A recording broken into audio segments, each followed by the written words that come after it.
Brady, ready to rock? Yeah, ready to. I thought maybe Brady dress up today. I thought of the three of us, you might be the most likely to dress up for Halloween edition. Oh, I guess I should have. Did you even think about it? No. You didn't? What would you dress up as if you did? Gandalf. That's exactly That'd be a what good one. That's exactly what I thought. What if I dressed up as a hobbit? It'd be really funny. That's why you should do it. It would be 6'5" hobbit. Yeah. You like what would you wear? Like some of those big hobbit feet? Yeah, big hobbit feet. Tape some hair to my feet. Yeah. Glue some hair to my feet, I guess. One of those cute little outfits. It'd be pretty fun. Do you dress up for Halloween? No. You don't? You do. You and the wife and kids? Halloween, I mean, you'll know this better than anyone. You've had 3 of them. Mm-hmm. But when you have kids, like the thought of, am I going to do anything for Halloween personally is completely out the window. You just don't even. Yeah. You whatever do, your kids are doing. Yeah, you just do whatever you're essentially told that the family is going to dress up as. Mm-hmm. So like, yeah, there's no thought or planning or anything. It's just like, yep, the kids are doing this, so you're doing that. Okay. Does your wife plan costumes and all that? Yeah. My wife is she's very, she loves the magic. Sure. So she loves she loves from now until New Year's, she's just in her happy place. She's all about creating the magic for the kids. So the house is dressed up, the multiple costumes. My kid's already been Donald Duck, my youngest one. Turtle's already been Patrick Mahomes, Travis Kelce, a ninja. So we're just down the list. So you're just going to wait till Halloween and see what it is that you're going to be? Yeah, we let them dress up. Well, I say let. She forces the young one, the Romeo, to dress up. But she lets Lorenzo, like on the weekends, all through October. He can, Nice. He wears whatever he wants. And then on Halloween, then the whole family. Then we're all in one. At least I don't have to wear one every weekend, so that's good. This is why I'm so glad that you guys know I hate spending money on anything besides for like hunting or like don't have kids. Thing. Yeah, don't have kids. But like, I'm really glad my girlfriend and I are like the exact same person. Because I was like, maybe we should go like carve some pumpkins or do something like typical. She's like, why? Why would we spend money on that when we're just going to throw it away? And I'm like, yes. I was hoping you would say, but I offer the thought about like, let's do something fun. I was like, do we want to dress up or do something? She's like, why? You guys might want to join. We're just gonna be hanging out. You might want to join the Jehovah's Witnesses, maybe. you two. You don't want to celebrate holidays. You guys. We even talked about decorating. She's like, why would we decorate? Like, why would we waste money on Halloween decorations? Why would we waste money on Thanksgiving decorations? We just don't need to. I'm like, yeah, let's just do something fun instead. She's like, okay. You guys do something actually fun instead of just like burning money on useless things that you just sit in a box all year. Then you have to store them. And I'm like, I hate storing things in my house because I just look at my house all the time like, what can I get rid of? What can I sell? Why do I have this? You guys should really take on the minimalist thing where you have no more than 7 of anything. Because it gets you through the week. I'm actually very drawn to that.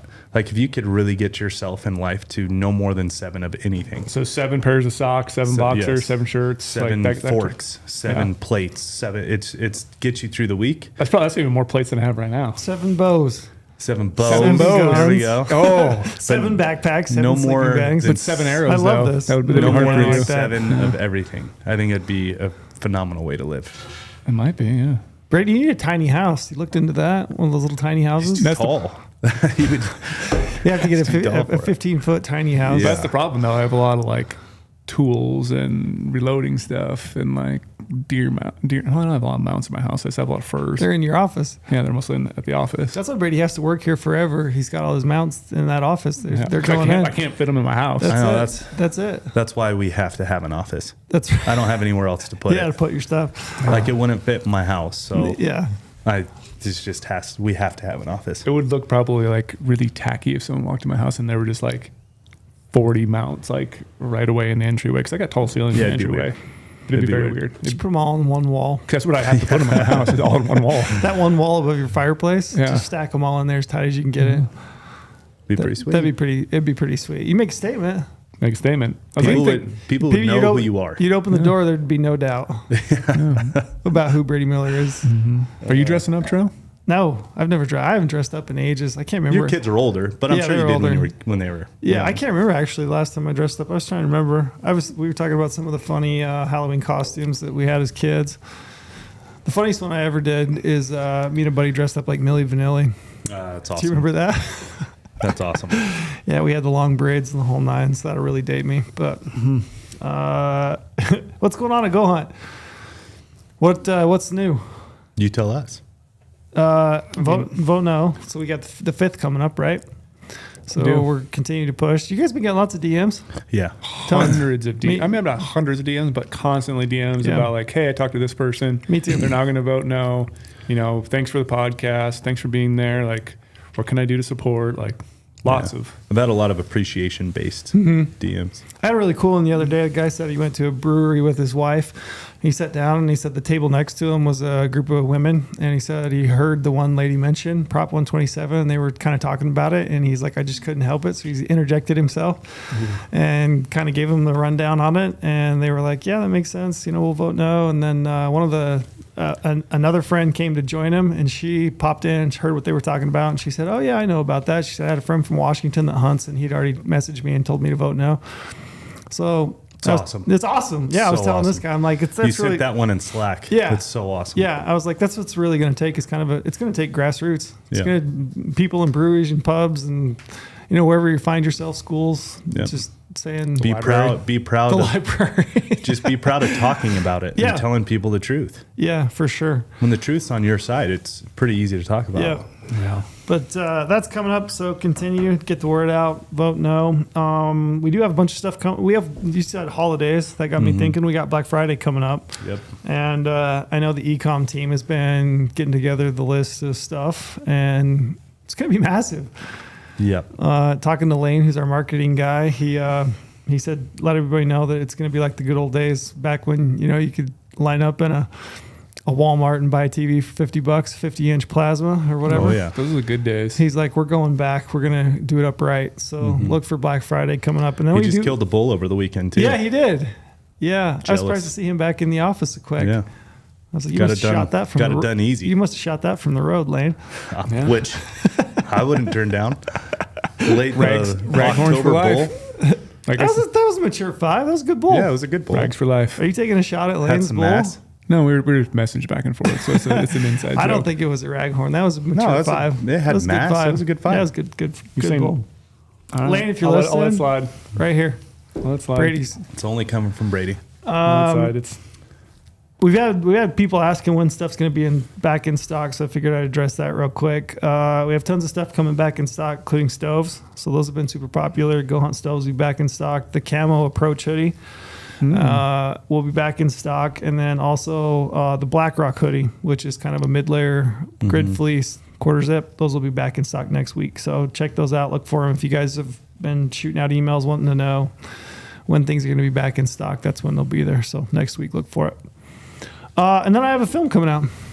You got a hunt film coming a out. hunt film coming out November 10th. November 10th. Yeah, one good chance. It's about my Nevada archery late season deer hunt last year, which it's always interesting to watch yourself in a film. Yeah. Yeah, it it is. That's what I really liked when we were like, you were down here last week podcasting and doing a bunch of other videos, and I was sitting here watching the film. And I liked how you were like, I really would like if they would change this. And since I feel like it's always hard for you to critique it, I would be like, all right, I'm just going to say that trail. Yeah. And so I would like give the feedback of like, yeah, maybe modify this or do this. And I'm just taking what trail says because I was it dropping feels weird talking about. I was dropping Brady breadcrumbs. I was like, Yeah. what do you think about this? And they're like, maybe help me out, Brady. By He's you, like, trying to get by Brady you to say mentioning it. it. Yeah. He's like, oh yeah, I see your point. Yeah, Yeah. I So I know was like, where you're going. I got your back. I'm going to make sure, extend that stock a little bit to show the struggle, show what it's like because we filmed it. So like, Yep. showcase that because then you portray it a little bit easier for people to see. Like, archery I hunting's can't not even easy. watch myself. I can't even do it. Yeah, even critique I watched it. that one and I was like, man, I look old. That's what I thought. That was the first thought. I thought, man, I'm either not sleeping much when I'm out there, or I'm just flat ass old at Just this getting point. old. Just getting old. Yeah. Yeah, that was one of my first thoughts. You guys can promo. You hit promo podcast. Promo code podcast. You want to do Use that? it. Hit it real quick. I'm gonna plug my computer in before it dies. That's Okay, how- do it. Yeah. So use promo code podcast and you sign up for an insider account. We were just talking about all sorts of stuff in the shop. So normally you can, get a lot of good things in the Go Hunt Gear Shop with that 50 points that you'll get when you use promo code podcast. $50 spent in the shop. Got a lot of cool things coming up. We'll break the internet right now. We talked about it a little bit before, but the new thing coming to Insider. So if you're not an Insider yet, you're going to want to be, because this new little redesign we're doing is going to be. I don't like the word groundbreaking, even though I use it quite a bit. Or like game changing. But like groundbreaking. What other marketing terms can we use? Yeah, but it's like it's just, I don't know, badass. It's just awesome. Yeah. Yeah. It's just awesome. Literally awesome. It's super cool. So it's going to highly benefit people who are very experienced, highly benefit new users as well. And it's going to allow you to find hunting opportunities like never before. Yeah. So stay tuned for that. So it's coming up right in time for, well before application season is going to start.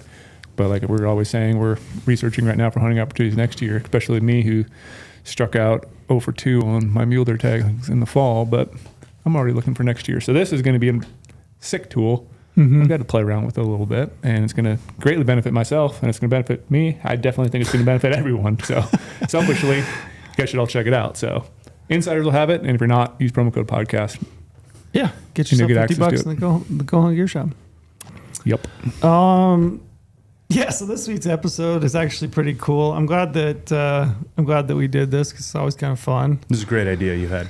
Yeah, I don't know if I had the idea. It was your idea. I actually thought, here's the funny thing. I thought I had this idea, and I was like, oh, this is a sick idea. So I pitched it, and then I did the reel, which we got stories from. People submitted their stories, and somebody commented that they have a podcast, and that's their shtick. Like, that's what they do. And they were like, oh, we have lots of them. Check it out. And I was like, I wonder, really? Yeah, I wonder if like... They commented on Go Hunt's reel? Yeah, I was wondering if subconsciously at some point I'd known that or read it. I promise that I didn't. I just thought I had a great idea. But It's like that's the whole podcast Their premise? whole is just podcast? I think it's their just whole spooky podcast. stories? It's like a crime podcast for hunting. Yeah. I don't know if it's just hunting. I'll have to check it out. But yeah, I thought I had this great idea. Dude, those when I was- crime and murder podcasts are like the number ones all the time. Oh, yeah.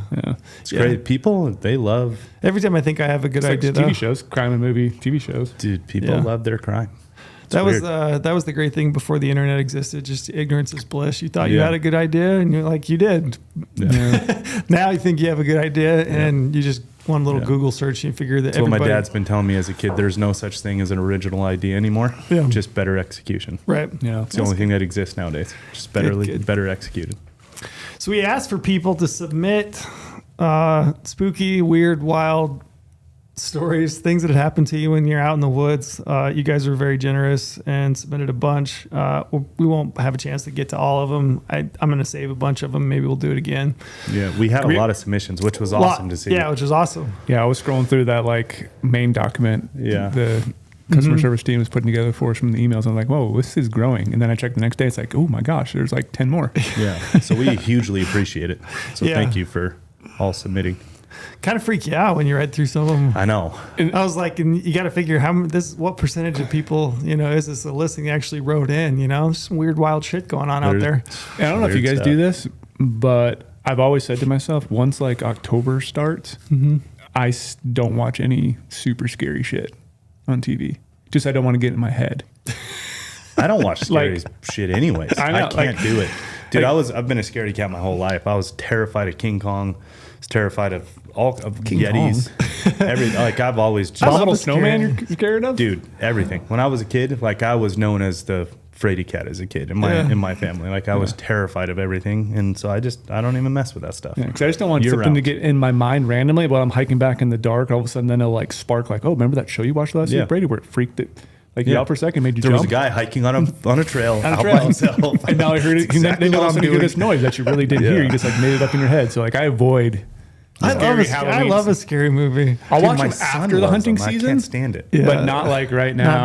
Not during now. I heard there's one on Netflix right now that a bunch of people have said that's legitimately one of the most disturbing films. Why do that to yourself? I might have to check that one It's out. on Netflix? Why? Yeah, I think it's on Netflix. I mean, just, I don't. I don't know what it's called. I just read I've something heard the other that day, one. and I was like, "Oh, this one sounds interesting." A lot of people had reviewed it and said this is a lot. Even a lot of people were saying, "Yeah, I couldn't finish it. It was too much. Like, I had to turn it off." Dude, why? I don't understand. I don't know. It's fun to feel scared a little bit, isn't it? I always just look at like the cover art for all these scary things, and I'm like, bro, you've What's the got to first- be some. Did you Google it? I like. What's the first one that pops up? Might be like Ouija or something. New Like- horror movies on Netflix 2024. This might be all of 2024. Don't move outside. I'll find it. I'll post it somewhere. Gross. Tear it. Anyway, Monster. Thanksgiving. do you guys, okay? So we'll jump in. We'll read some of the submitted one, and then I think if you guys have got one, I asked you to think about it. I've got a couple, which were people have asked me to tell it again, so I'll tell it again. I think I've probably told it before, and it didn't even necessarily happen when I was in the woods, but it's weird enough. It's the weirdest thing that ever happened to me, so I'll probably include that one in the end. But I like when you talk about that because I'll always say afterwards, I pay attention to every single word you say and when you give that story because I'm like, See I'm if I gonna recount catch it. you, but you always say it exactly the same every single time. So I want to believe him. yeah, So yeah, I'm excited for him to talk about that one. It's like a real Bob Lazar over there. That's right. Story never changes. I'll deliver that one at the end, maybe. Okay. Who wants to get started first? Lorenzo, just want to start and go around? We'll start. Yeah. We got one Yeah. apiece. Do you want to jump in, read the Yeah. first one? All right. So, first of all, I'm mad at you for making me read publicly right now. I was never good at this in school. You know what I mean? It's like You gonna stutter? like you're the fourth paragraph. So then I wouldn't listen to what any of the other kids were saying because I would just read the fourth paragraph over and over and over, and I would still mess it up. Yeah. So, thank you. You can't mess it up. Thank you for doing that to me, Trail, on a public bet. thing. So, all right, here we go. As a good old boy from rural Georgia, my two favorite things growing up were my pets and hunting. Most of my childhood hunting was spent on a tree nursery all the way across the county from my home. We mainly hunted white-tailed deer, but as a favorite of the farmer, we often killed feral hogs, coyotes, bobcats, and armadillos. Yeah, I didn't know there were armadillos in Georgia. Did you know that? Be kind of fun to go hunt. That would be cool. Let's go do I've it. always wanted to see one. Yeah. So there were two entry points to the property. And one of the entry points was directly past the farmer's house, which rested on the edge of the property. The farmer had a fenced-in area for his two dogs that spanned several acres. In my college years, one of the dogs, Spud, was deemed worthy of retirement and granted permission to roam the entire property freely. To this day, I am still not sure exactly what Spud retired from, as I do not believe the dogs had any working or hunting purpose. But nevertheless, Spud was free to roam. It's like my dog. And roam he did. Spud had a unique way of always showing up randomly in my hunts. Sometimes Spud would crash through the woods in the darkest part of the morning when I was walking in, generally scaring the crap out of me in the process.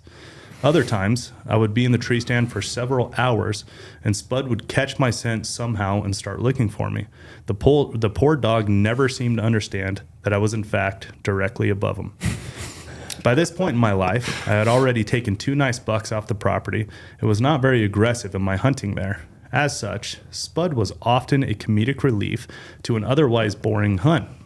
As an avid lover of dogs, I would spend most of my time playing with Spud in the woods unless I felt like it would impede other hunters on the property.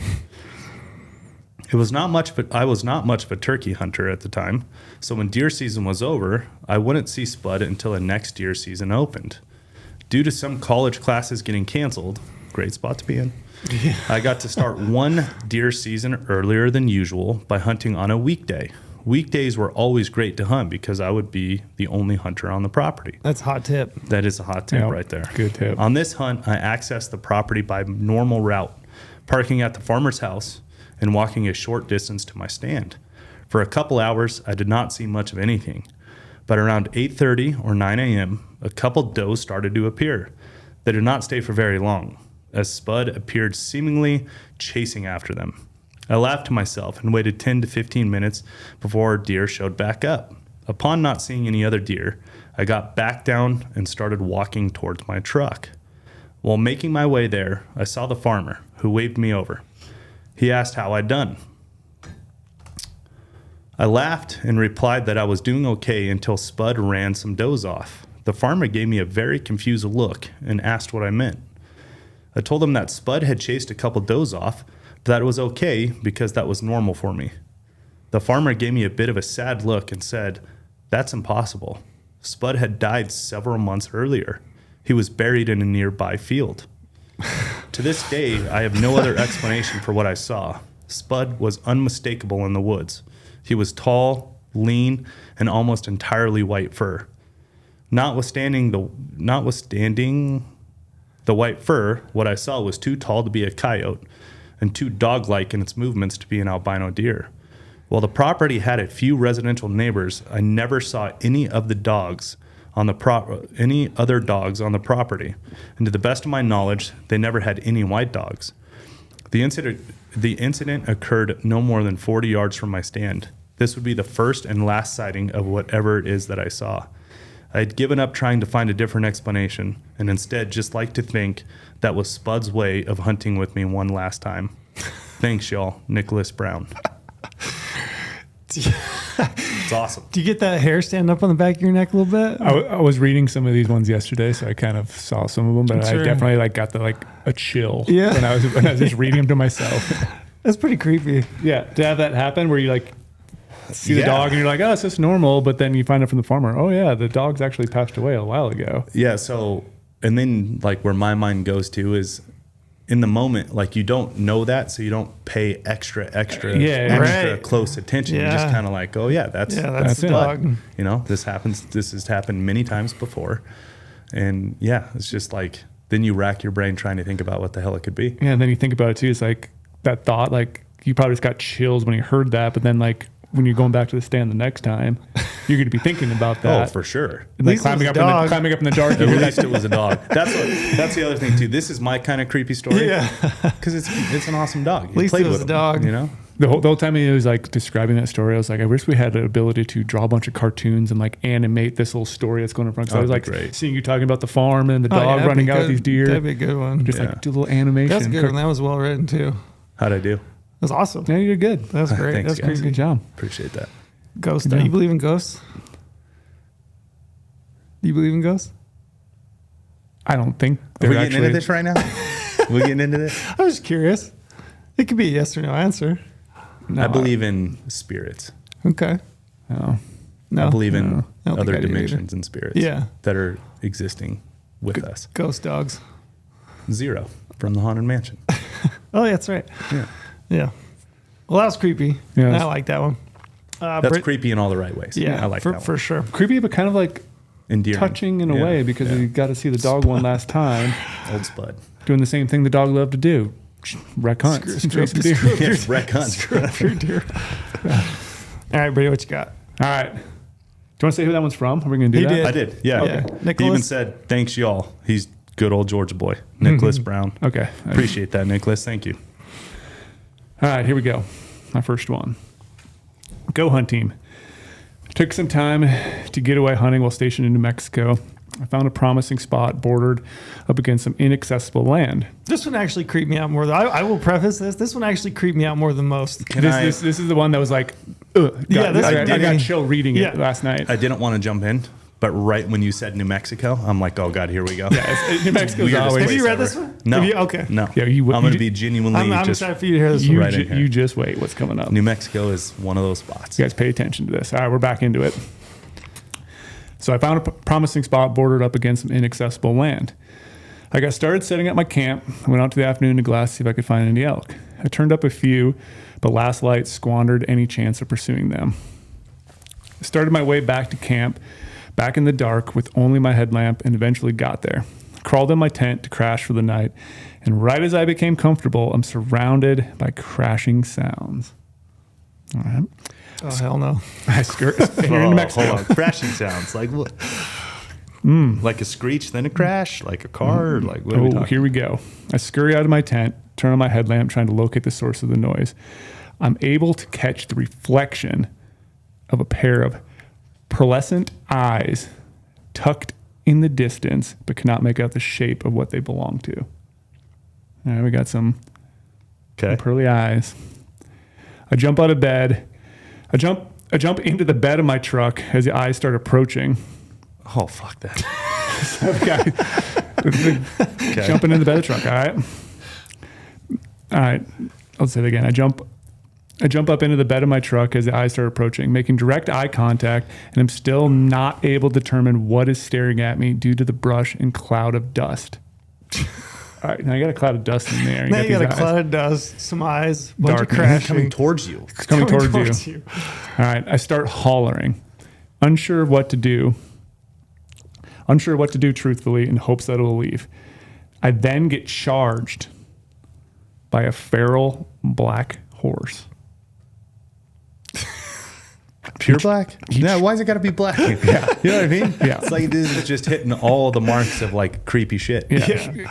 He tramples through my camp and circles back around, clearly pissed at my near presence. After about 5 or so minutes of this repeatedly, he runs off towards the inaccessible land. All right. Shaken up, I went back to bed and tried to sleep. Nope. Yeah, you ain't sleeping. Hard now. No. I'm leaving. Throughout the course of the hunt, this horse continually appeared, This is loitering, what I think is creepy. approaching me when my back was turned and halting when I become aware of his presence. I'd run into him at dusk walking back to camp. He'd parallel me and my path. Behavior that, quite honestly, I'd never seen a horse display. That's very odd. Very odd. Yes. It really started to get under my skin as it grew less and less impacted by fearful shouts or movements that I made. I'm not going to say it was something nefarious disguised as a horse, but it sure didn't have regular horse behavior. Never a tail movement, a neigh or whinny, nothing. Just sheer silence. Yeah, I'm like starting to shiver again. Like a little Getting stalked by a black horse. black horse. His gait was abnormal, almost like a loathing bear, and would always, in all caps, retreat to the west towards the inaccessible land. There were strange sounds that always seemed to come from that direction while I lay inside my shelter. I shoved my headphones in and turned the music up to ignore or feign ignorance of whatever was truly out there. I ended up leaving empty-handed after a couple close encounters with a nice bull, getting within 50 yards of my first ever hunt. I will never forget that creature, and I'm still frightened by the abnormal encounters to this day. Chris Peterson.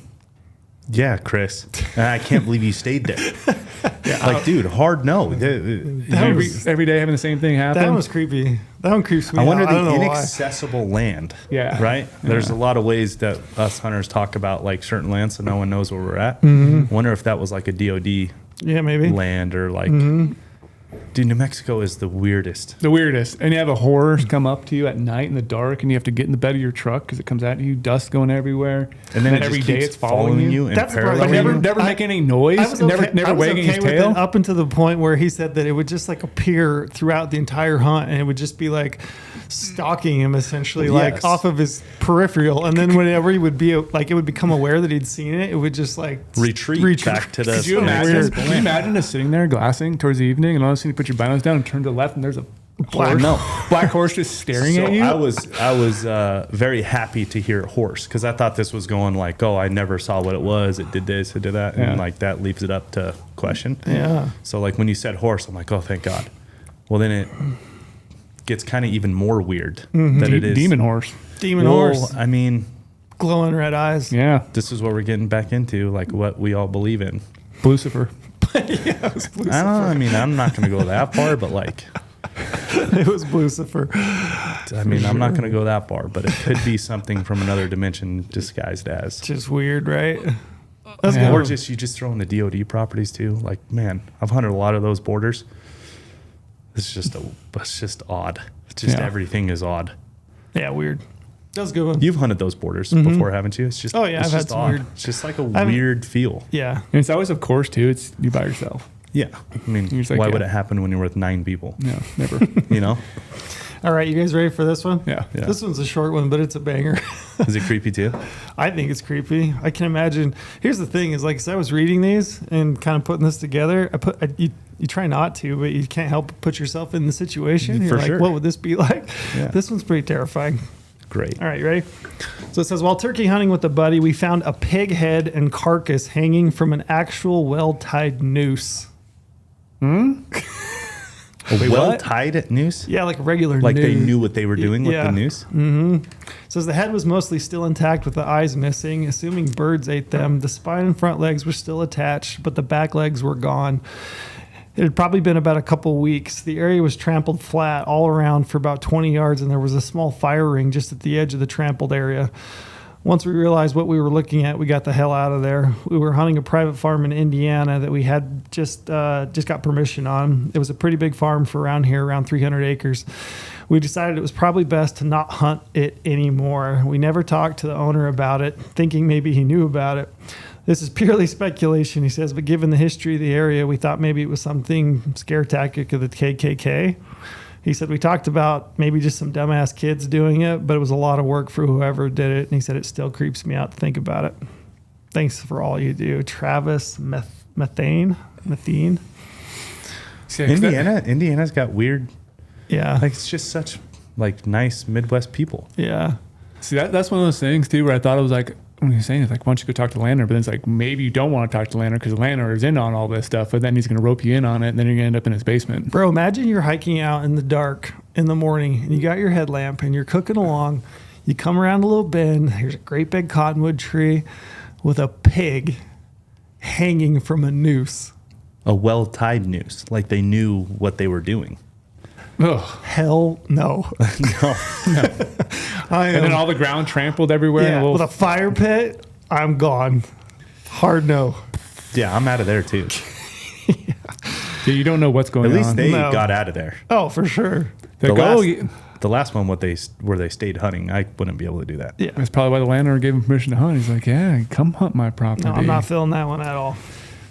Don't Next like thing it. you know, you're down in a well, telling you put lotion on. It puts the lotion on the skin. Boof. All right, good one. You ready for another one? Back to me? Yeah, back to you. All right. Hey guys, this story actually happened this year. A friend and I were elk hunting a rutting bull that we were trying to shoot for days. And we had him set up ahead of me, and I was cow calling this bull, and it was driving him nuts. He gets close enough that I can see him, and my buddy is close enough to shoot him, but can't see the bull at all. We only have maybe like 10 minutes of shooting light left. Next thing you know, we hear this scream that I've never heard before in my entire life, and it concerned the bull enough that it stopped him in his tracks, and he stared in the direction of the scream. No, that's He didn't creepy bugle already. again. He didn't make a sound. He went from chuckling, screaming. He went from a chuckling, screaming monster to very quiet, very cautious. That sound was maybe 200 yards away, and it made my skin crawl. And when it screamed again, the bull turned and hauled ass out of there. I met up with my buddy, and we were both like, what the fuck was that? He said WTF, but I was adding for color. When we linked back to make the walk back to camp in the dark. I've heard about every animal that makes a sound in Colorado, and it wasn't anything I've ever heard. It wasn't a mountain lion scream. It wasn't a shitty hunter bugle. It wasn't a coyote yipping or anything else. It was insane. And if I would have been alone, I probably would have walked all the way back to the truck for miles. Needless to say, we didn't hear any more bugles until much later that night. Whatever it was scared the crap out of everything in the area. Joseph Gish. Do you guys believe in Bigfoot? I don't believe in Bigfoot. Maybe that was Bigfoot out there. Do you believe in Bigfoot? Maybe Bigfoot stepped on something and got hurt and it was like screaming. Ran out pissed. of Jacqueline's jerky? I don't believe in Bigfoot either. Yeah, Too many trail cameras out there. What do you think it was? Redneck. I don't know. But screams. Lion? I mean, lions do have a piercing scream. Yeah, they've got some weird noises. But the thing that's crazy is like the bull was bugling, chuckling, coming in, all of a sudden just and it was like got out of there. Well, like, the bull was clearly as concerned with the scream as everyone else and then was. not hearing anything else the rest of the day. Yeah, I don't know. I think that was just a Colorado lion. Karen. That's what that was. She's out there. Yelling at hunters. Yeah. See, Except like that though, that's like you think you know all the sounds, like you said. Like you've been out in the woods, you know what a mountain lion is, you've heard a bear, you've heard coyotes, you've heard like wounded animals or like, but then you hear something it's just Man, you know, can't put your finger on. You know, what's a creepy noise I heard this year, which I have heard and I knew what it was. Camped in a saddle hunting elk. We had a bull moose come in through the saddle, and he walked probably no less than 10 feet from us, 10 yards from us, and moonlight, and Ooh. and he's grunting, and it was like you could feel it. in your almost in your chest. It's this real low, that Yeah. That was creepy. To be That is creepy. That was really creepy. He had his head kind of rolling back side by side, and just grunting. That was I've heard moose grunt before, but that one being so close to it, that one scared. You could feel the that bass. one. Yeah, that one scared the shit out of me. I didn't like that. In here, he says it wasn't a lion scream. Yeah. You know what I mean? So, because that was my first thought was like, oh, it's a mountain lion scream. And granted, they all don't. It's like elk, right? Like some of them do have very odd screams compared to the others, just like an elk has an odd bugle. But if he's heard lions scream before, that one can only be a Sasquatch. Yeah, and especially something that's going to gotta be a squatch. Going to totally scare away an elk. It's got to be something big or something like that. No one's going to attack it. Like, yeah, sure, an elk can get eaten by a mountain lion. But a big bull is bigger than a mountain lion, and it's like in the healthy ones, you'd be Giant like ground sloth. Yeah, giant ground sloth. It's a Gigantopithecus. That one, what's actually scary about that story is that the elk reacted to it. Yeah, when other animals react to it, yeah, then when the animal reacts to it, yeah, you're like, oh, wait. For a bull to completely shut up after he had disappear. been, and then go quiet until it got dark, basically. Not cool, man. That freaked me out. Yeah. I would have walked back to the truck. I don't do the creepy stuff. Yeah. I'm having so much fun listening to these. This is the best. What do you got, Brady? All right, I got one. All right. This guy says, "What's up, Go Hunt? I have a pretty gnarly hunting story that scared the shit out of me." Oh, boy. Starting off with the banger here. April of 2022, I had a turkey tag in the state of redacted.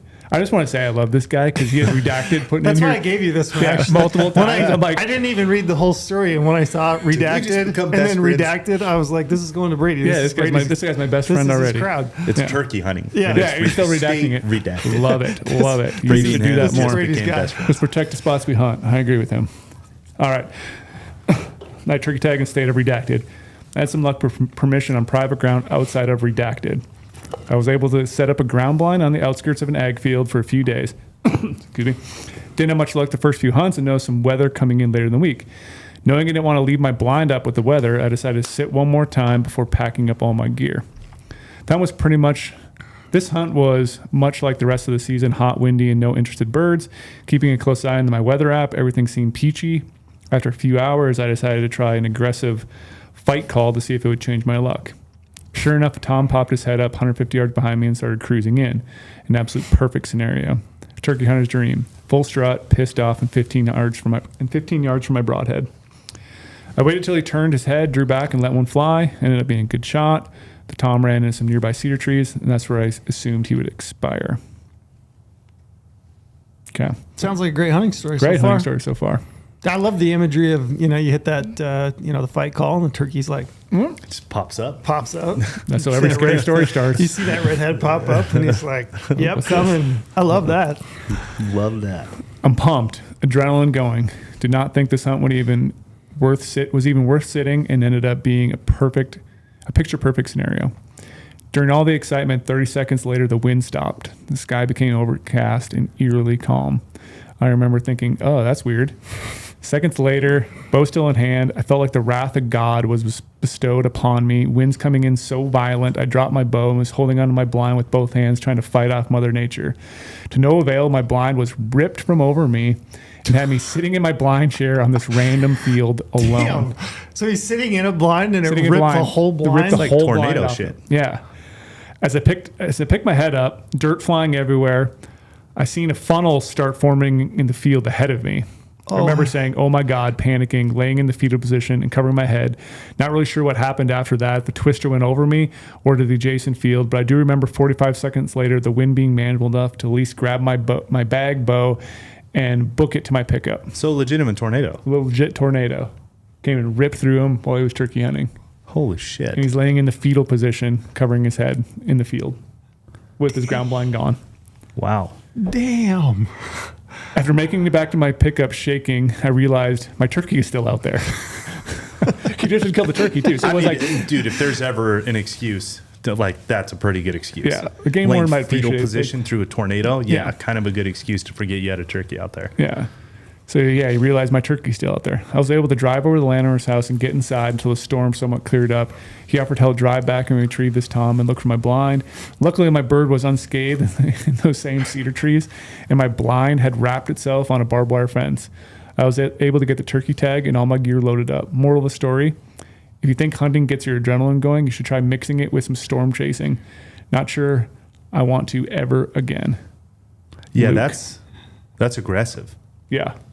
Turkey hunt turns into... Yeah, Luke had a little survival situation there. Dude, a tornado? That's tornado ripping through. That's terrifying. Especially going from highest of high.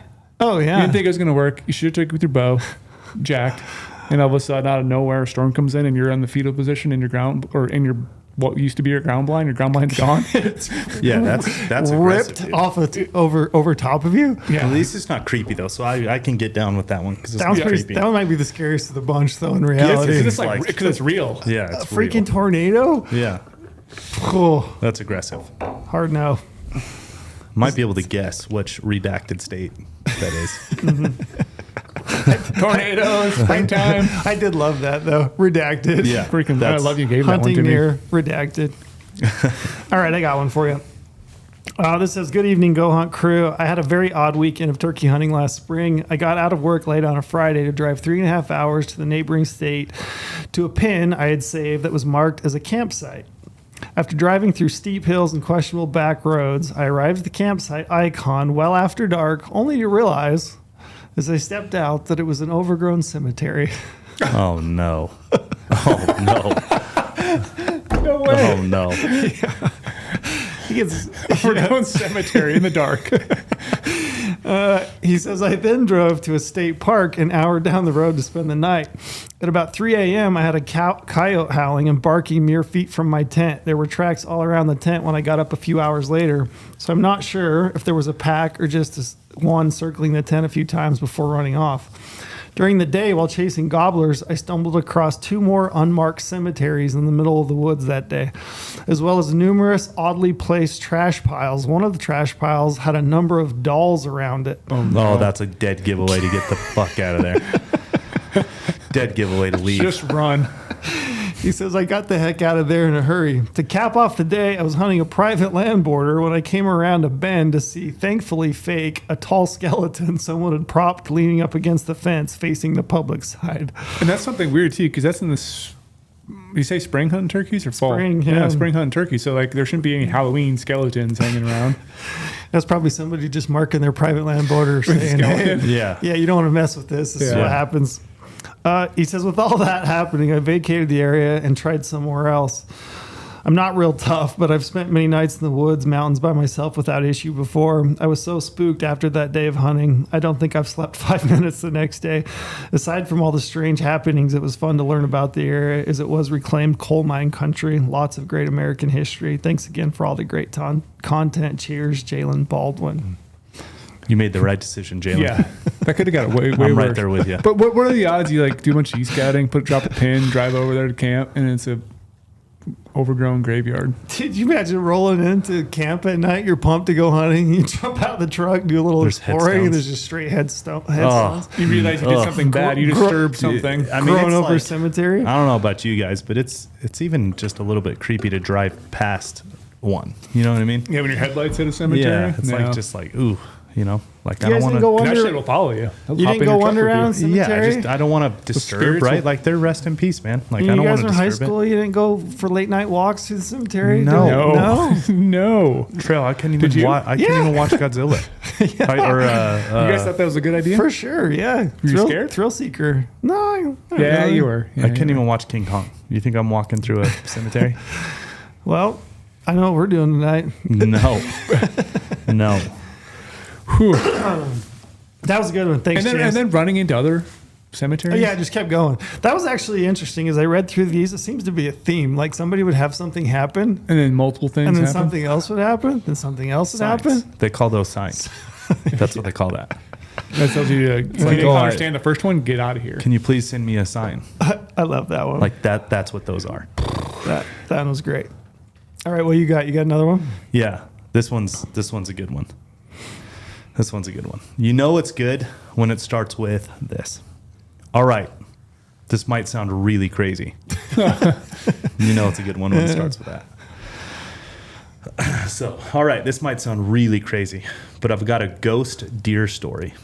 So my parents lived next to this huge wooded area by a creek in a swamp. We always called it the hidden forest when we were kids. The legend between all the kids in the area was that this forest had spirits and ghosts in it at night, and all of my childhood, I was terrified of these woods. Yeah, so let's go deer hunt it. He wasn't deer hunting it. Sounds. Here we go. Ghost deer. Anyway, this place was wild. It was a mix of swamp, creek bottom with these massive cottonwood trees, and it's actually pretty secluded considering it's close to Salt Lake. That's not where I thought that was going. No. I was thinking of you see like the swamp like duck hunts those guys do in the South where you got it's like waist deep or whatever, and you're wading out through those, and it's all the moss is hanging from the trees. Yeah, that's where my mind. And you have cottonmouths and alligators. Yeah. It's like that's creepy. Creepy. Mm-hmm. All right. Every winter, deer would come down into the neighborhoods, and this forest would be packed with them. You'd see like 20 deer at a time just walking through. I even found a 170-inch shed in my parents' backyard once, and one of my neighbors hit a 197 buck not far from there. So yeah, this place was a legit deer haven. But this isn't about hunting and seeing something freaky. It's about something ... else. So my parents' backyard is pretty big, about an acre, with a steep hill in the back. The whole yard is fenced off, and from the pool, you can see the cottonwoods about 100 yards away. This happened when I was in high school. I had some friends over for a pool party, and everyone had left except my girlfriend and I.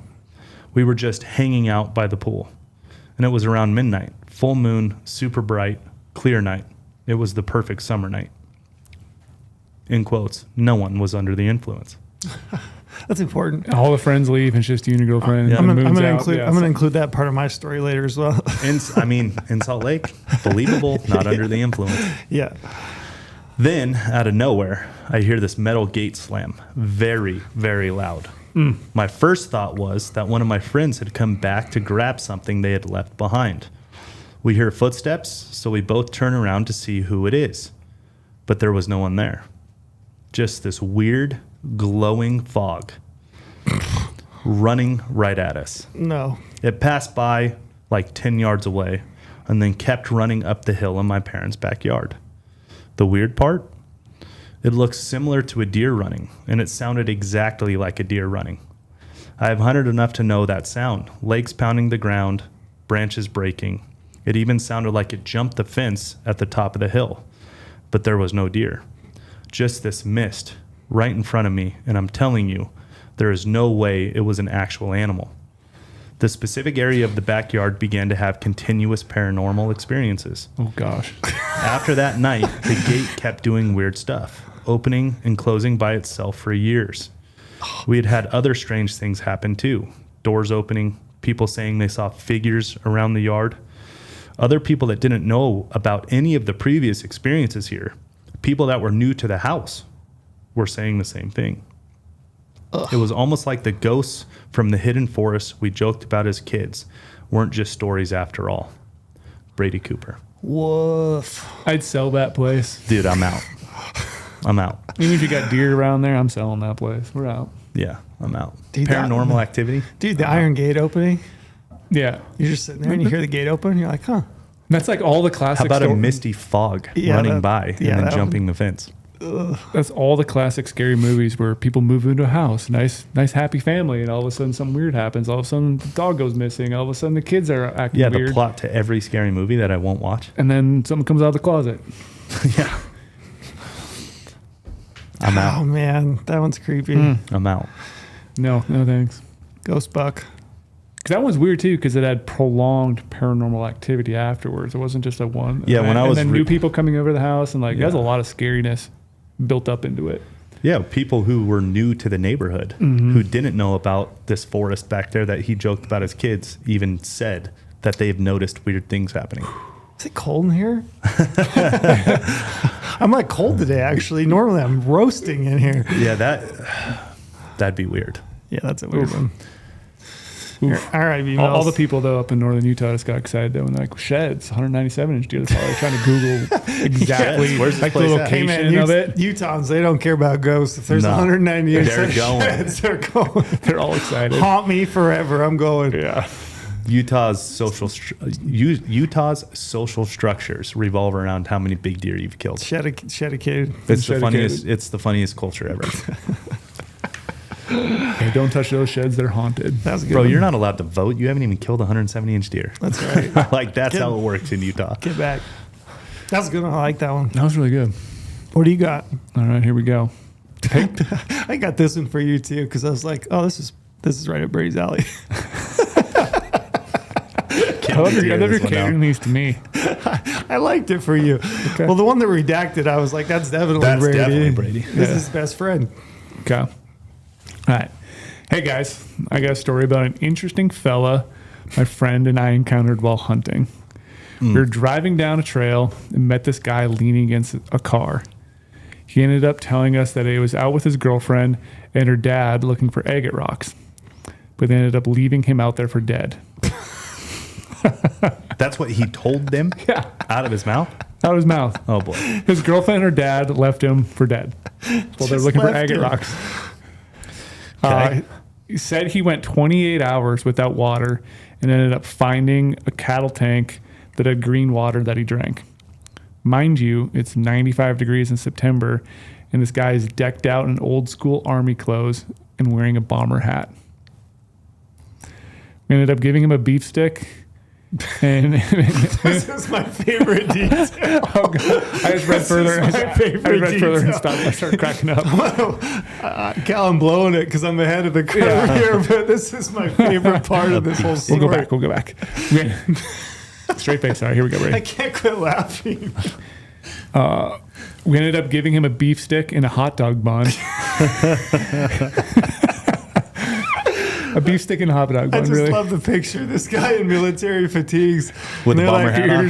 They're like, we don't really have anything. Here's a beef stick and a hot dog bun. So you ended up giving him a beef stick and a hot dog bun and a Busch Light. Oh. Is that why you gave that one to Brady? And a Busch Light, which he tried paying us for with normal looking rocks. So this guy is using normal rocks as currency. Okay. All right. Later that night, driving out, this guy had been laying down in the grass on the trail and popped up in our headlights right in front of us. Oh, fuck that. No way. Same dude. But we ended up giving him a ride on the tailgate 25 miles back to town, and he walked off into the abyss. This guy's name is looks like Dylan Steen. So weird. Dylan, you did. Dude, you don't get that guy in your vehicle. No, he gave him a ride 25 miles on your tailgate. You don't do just that. Popping up in the dark. It's so weird. But just like his girlfriend and her dad, I want to know what leaves this guy, just leaves him for dead. His Looking for girlfriend and her rocks. dad just leaves Which him. is not true.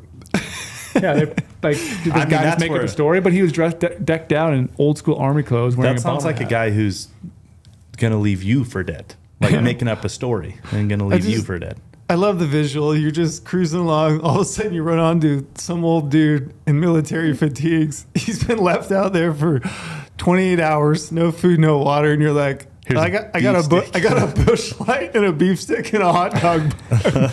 And the guy just munches on it and then disappears. I mean, look, if it is true, like if his story is true, the beef stick and the hot dog bun with the Busch Light is hilarious. It's hilarious. Yeah, but I'm leaning towards that part's not true. Oh man, that one was funny. I'm leaning towards he was out there looking for someone. You think? I don't know. Military fatigues and a bomber hat. Bomber hat in September. You do probably an old method. Yeah, like it sounds like somebody who's got a cooked brain and kind of coming up with stories. And then tried to currency with regular rocks. That's awesome. I would have made him pay with rocks too. Like, how many you got? 4? No, this is worth 5. Oh man, the weird, wild stuff you see in the woods, huh? All right, I got one for you. This is trail per your request, brother. Brother. It says, so about 3 years ago, my daughter and I were hitting some sage flats during the general rifle deer hunt in southern Utah when we hit a ravine that we didn't know existed before. It actually made a ton of sense because we had chased deer into the area and had them disappear. The bottom was littered with deer tracks, so I figured that's exactly what it was, a secret deer highway. So being a fun dad, I told her, let's walk the bottom and see if we can bump any deer out on the way out of the canyon. We followed this drainage for about a mile and hit the canyon and saw where it spilled into the canyon wall and down into the bottom. This was some amazing intel and some info I was stoked to learn about. Not keeping track of time, I realized we were going to get back to the truck at almost dark, so to not stress my daughter too much, I gave her my headlamp and told her to head right up back to where we had come from. We got probably 200 yards up the ravine, and I kept hearing some tapping on the river bottom. I didn't have the headlamp and glanced back to see a black shadow in the night walking about 100 yards behind us. 2 more steps, and I saw that it was stopped staring at us. My daughter was walking ahead, and I didn't say a word to her. She was barely 12, and I didn't want to freak her out or cause lifelong night trauma for the rest of her hunting life. So probably not wisely, I kept it to myself and walked the rest of the way, glancing back over my shoulder until we got back to the top of the ravine. We were about 150 yards from the truck, and the black shadow was staying anywhere from 60 to 90 yards behind me. Much too close for comfort. We hit the top of the ravine, and I stood there telling my daughter to go hop in the truck. I stood there with my gun aimed at the last corner, waiting for the shadow to show. He says, "You can probably guess what it was." What do you guys think? Any guesses? Gigantopithecus. He says, "The lion never showed its face." He said, "My daughter couldn't go out the next day because of a test in school, so I went right back to the same spot. And sure enough, I found some of the biggest cat tracks I'd ever seen. Ooh. I never caught up to him, but we run dogs out there every year, hoping I might get lucky and catch a track to return the favor to the big kitty that stalked me that night." Kyle Hosler, sorry if I butchered your name. Kyle's a good dude. Kyle actually lived in Cedar and used to play intramural softball with us a little bit, but at least it wasn't Gigantopithecus. Dude, it's getting stalked at night by a lion. By a lion? Yeah, that's never fun. And not really knowing what it is. It's just like shadow stalking you. The shadow part is what makes it worse because you don't know. Yeah. What a good dad, though. Honestly, for not telling his daughter. That's a phenomenal dad. Yeah. I can't say I would be man enough to do that. I'd be running up to Mike and be like, go, give me the headlamp. Out of the road. I can tell you what a bad dad I am. So my middle kid, he was probably 6 at the time. I took him spike elk hunting. And I sure as hell was not leaving before dark. So I glassed until pitch black. Oh, yeah. And then walking out of there, I had my oldest and my middle kid. This was the only 2 kids I had at the time. And he didn't even have a headlamp. I had a headlamp. So I'm holding his hand. We're walking out of there, and he's terrified, screaming. He was not absolutely terrified, even though I was right there with him. So I wasn't like... I was like, "Oh, come on, you're fine. Keep going. Let's go. You know, you're fine. Nothing out here's going to hurt you." So him being a good dad, I was a bad dad. Yeah, I would not be that good of a dad in that situation. Give me that damn headlamp. Yeah. There's something stalking us. Yeah.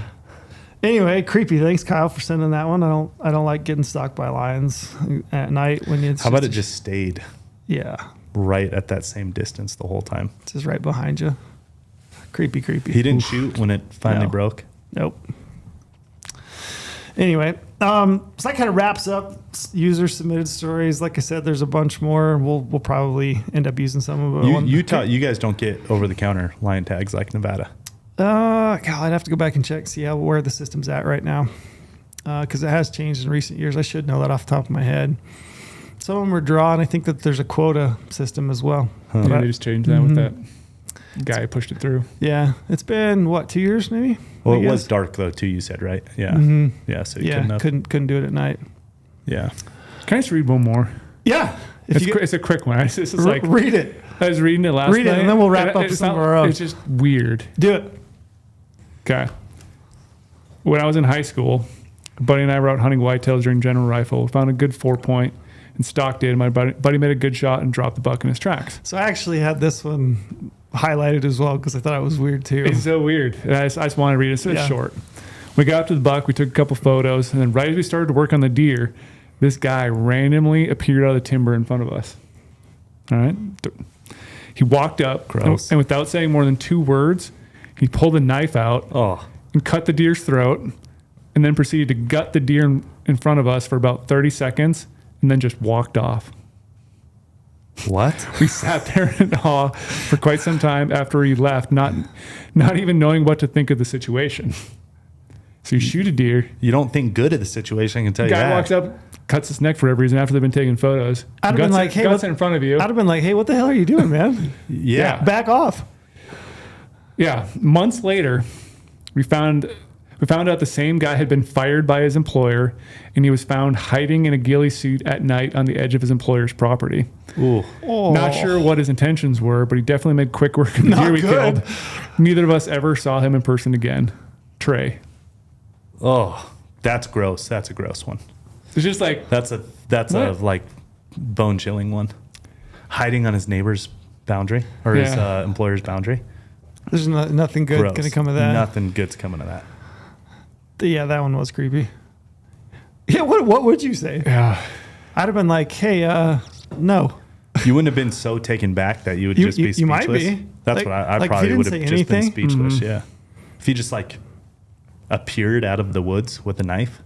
There were a few of those that were not like that exactly, but like people running into people in the woods and being like trying to make conversation with them and then just like nothing, blankly walking through them, just past them, not a word, no response. Gross. I don't like those. I almost want to read another one. Go ahead.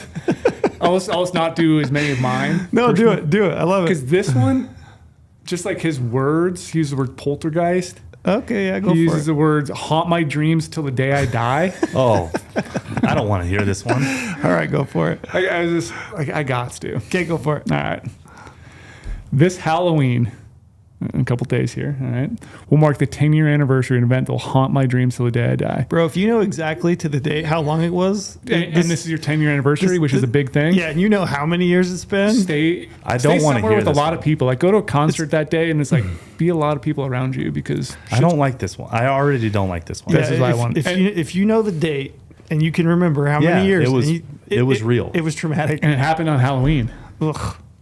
All right, so that's why this one's really cool. Okay. And the place it's at is also really cool. It's like I was 22 years old and living in northern Michigan at the time. As you may or may not know, this deer hunting culture in northern Michigan runs deep. However, it is not at all an area that is known for large mature whitetails. Mitch Rumplebuck. Conspiracy. Whoops. Despite the low trophy, he didn't say that, I did, but we'll go back to his story. Despite the low trophy potential, my enthusiasm for bow hunting and finding a big buck remained high. So high, in fact, that Halloween evening rainstorm could do nothing to waver my plans of a sit in my tree stand. The anticipation of the impeding whitetail rut looming. Slickered from head to toe, I ascended to my prepared hang-on stand 20 feet up the trunk of a large sugar maple. The rain was loud against the hood of my rain jacket, but not so loud that I couldn't hear a twig snap about 40 yards to my left. And this is on Halloween. Yes, bud. Yeah. I hope it's Bud. Please tell me it's Me Bud. too. I hope it's Shakily, I grabbed my bow as the largest whitetail I had ever seen, alive or dead, for the area, slowly walked down the puddle-filled trail I was perched over. His mainframe 10-point antlers hypnotized me as he worked toward a scrape from left to right down the trail, inching closer to a shooting lane carved out months prior. A premeditated deed for this exact moment. The thousands of arrows shot throughout the summer made me finding my anchor point and settle my pin on the dark soaked coat of the monster that stood before me effortless. Meh. Did I do a good whitetail stopping noise? that was really good. That was a good one. That's good. That's what he put in there. Release, then nothing. So released an arrow, then nothing. The deer turned, ran, and was gone from sight within a fraction of a second. Bewildered to the lack of auditory indication of impact, I calmed my nerves and climbed down to investigate. White fletchings sticking 45 degrees out of the wet leaves appeared as clean as the ones that remained in my quiver. How could this be? Did I hit a branch? Did the buck duck my string? Could I have just plain missed? Improbable. No, impossible. After consulting with friends and family later that evening, the most reasonable explanation we could come up with was the buck was a ghost. No, he just missed. A booner of a poltergeist that allowed my G5 fixed blade to pass through his portion prior to bounding out of my life in the nightmares for all of eternity. Happy Halloween, Travis Lang. Nah, you just missed. Okay, it. I'm not. That didn't creep me out. Being haunted by an animal that you messed up on. I get that. I'm sorry that you missed the biggest buck of your life, Travis. That That sucks. That would help. You said Northern Michigan. I thought it was going to be a Legend of the Dogman type of thing. Oh, Yeah, Northern Michigan's got some. That one would creep me out. Yeah. I saw the word poltergeist and I was skating through it and I saw Northern Michigan and I saw Ghost and I was like, oh, we got to do this. That haunts you in a different way. Haunts you a Yeah. different way. Yeah. You missed the giant buck in the rain, and that does sucks. suck. Yeah, I get that. Gosh, there's some good ones. All right, you want to hear the weird? Do you guys have some? Did you think any? You've ever had anything like that weird happen? I had 2 weird things happen on on the same hunt, but nothing like This. nothing, paranormal or like, just creepy weird stuff. Gotcha. Yeah, the only weird ones I was going to mention, I can do them quick and then I want to get to your, because you always have the good stuff. I have 2, and they're just kind of. Are we going through ours? Yeah, I mean, I'll tell the story. I don't know if we're going through them or not. So, do you want to go first or me? I can go first to make it quick if you want. Yeah, go. So the one I was thinking of, I was in a certain state, hunting in grizzly bear. Redacted state. All right? Don't even think about looking it up. Okay. Because there's no animals there. I was hunting mule deer with a rifle in grizzly bear country. Mm-hmm. Okay. Narrow it down from there, folks. Figure that out. Good luck. But I'm setting the stage for that. So I'm hunting by myself solo every single day. And I'm like, doing what Trail said earlier, you hunt until dark all the time. You don't like leave and start going back because every day, like, you need to hunt hard all the time.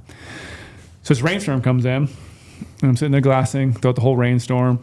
Don't see anything that evening. So I'm like, okay, now I got to make like whatever it was. I can't remember, 2 mile and a half hike in the pitch black, in the rain, back to my camp. I had hunted like new area that evening and this kept going further and further away from my base camp. My base camp's already way deep in the mountains.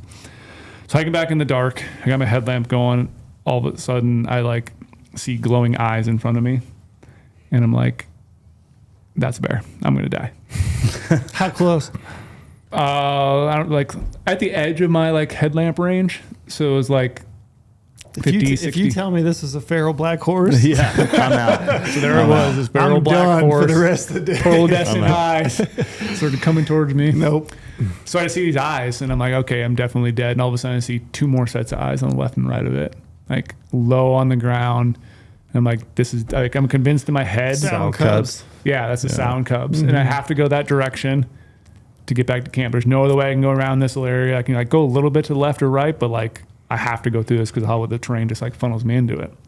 So like, shit, I'm gonna die. So I pull up my bino, try to look at it, and it's like downpouring rain. I'm like, I can't really see through the binos in the dark. It's already hard anyway. I try to crank my headlamp up brighter, still can't see. Start walking towards there a little bit. They just stay right there, and it's like feel like they're just like staring into my soul as I'm walking towards them. And I'm like, yeah, I'm gonna die. I'm gonna try to go around them, trying to make some noise. They did not move at all. And I'm like, don't want to like loudly try to scare these animals wherever they were because I want to hunt there the next day. So all of a sudden, like they're like so low to the ground, like they're bears. It's a sound cubs. Like I need to figure out a way to do this. Like had my pistol on me and everything. So I like grabbed my pistol out. I'm like, it's just gonna happen. I need to try to like, hey bear, like do all this stuff. All of a sudden, the low object rises. No. To a point where it's like it's not a freaking bear anymore. I'm like, what is this? What is this? And then finally I realized it was a doe and 2 fawns. Oh. And I was thinking, I thought you were going to say it was people, like Yeah. a lady and 2 kids or something. I was And then I really odd. was That was going, just like I just have weird like things that got in my head. Thought it was a bear because it was low to the ground, and all of a sudden it rose up and like, oh, it's just that's why they weren't leaving because at night doe and 2 fawns are not really scared. eyes in the night are pretty scary when you're out hunting on your own. Yeah, I've had mountain lions before follow me too, and that was kind of scary. Like going up a trail, kept looking behind me like shit, there's eyes, and I realized, oh, I saw the bounding tail or the tail behind it. Yeah. And then I went up the trail, another switchback further, looked back down. The mountain lion's now at the spot I stopped at. I've had mountain lions stalk me before, but the bear one was more like, I'm gonna die. There's bear in front of me. It's not like a spooky thing. Yeah. But it's just like I've never had anything really truly weird happen when I'm hunting. Yeah. You're going to after this. We're manifesting. I got Manifesting. a quick eyes Great. one. I got a real quick eyes one. So my dad had a tag that was right on the north side of Area 51. And my brother and I were walking into a glassing knob, like quite a ways off of where he was hunting, probably like a mile and a half. We were kind of like the vantage point to try to turn up the buck first to see which way my dad needed to go, tell him, where to go. And as my brother and I were walking up this trail, we were like in there quite a ways, and we are right on the border of Area 51, like right on it. And big green eyes, like very big, right? And they were at like a tall enough point where it wasn't an animal on the ground, it wasn't anything, and there was definitely a shadow looking like it was below it, like a long like stick, like not stick, but like just narrow, thin, like a thin shadow below it. But it was still so dark. There was no moon. It was a great time to be hunting deer. No moon, no nothing, cold. So it was like really dark. But our headlamps were having these green eyes, and they were very large. And him and I both were like, dude, what the hell is going on? Like They're Area green? 51, yeah. Yikes. Area 51. Things get in your head, Yeah. right? Like, dude, this is crazy. What do we do? Like, dude, I'm stopping right here. Like, we can glass from right here, and I'm not walking closer to that. And you could kind of see the eyes like moving, like it would turn its head, or like the eyes would be facing a different direction. So you can only see one, and then you'd see it like turn back to where both eyes are facing right back at us. But you get all these things in your head, Sun comes up, and we're like looking over there, never see anything, nothing, never a sound, nothing. Damn. It had to have been a lion in a tree. Had to have been. Yeah.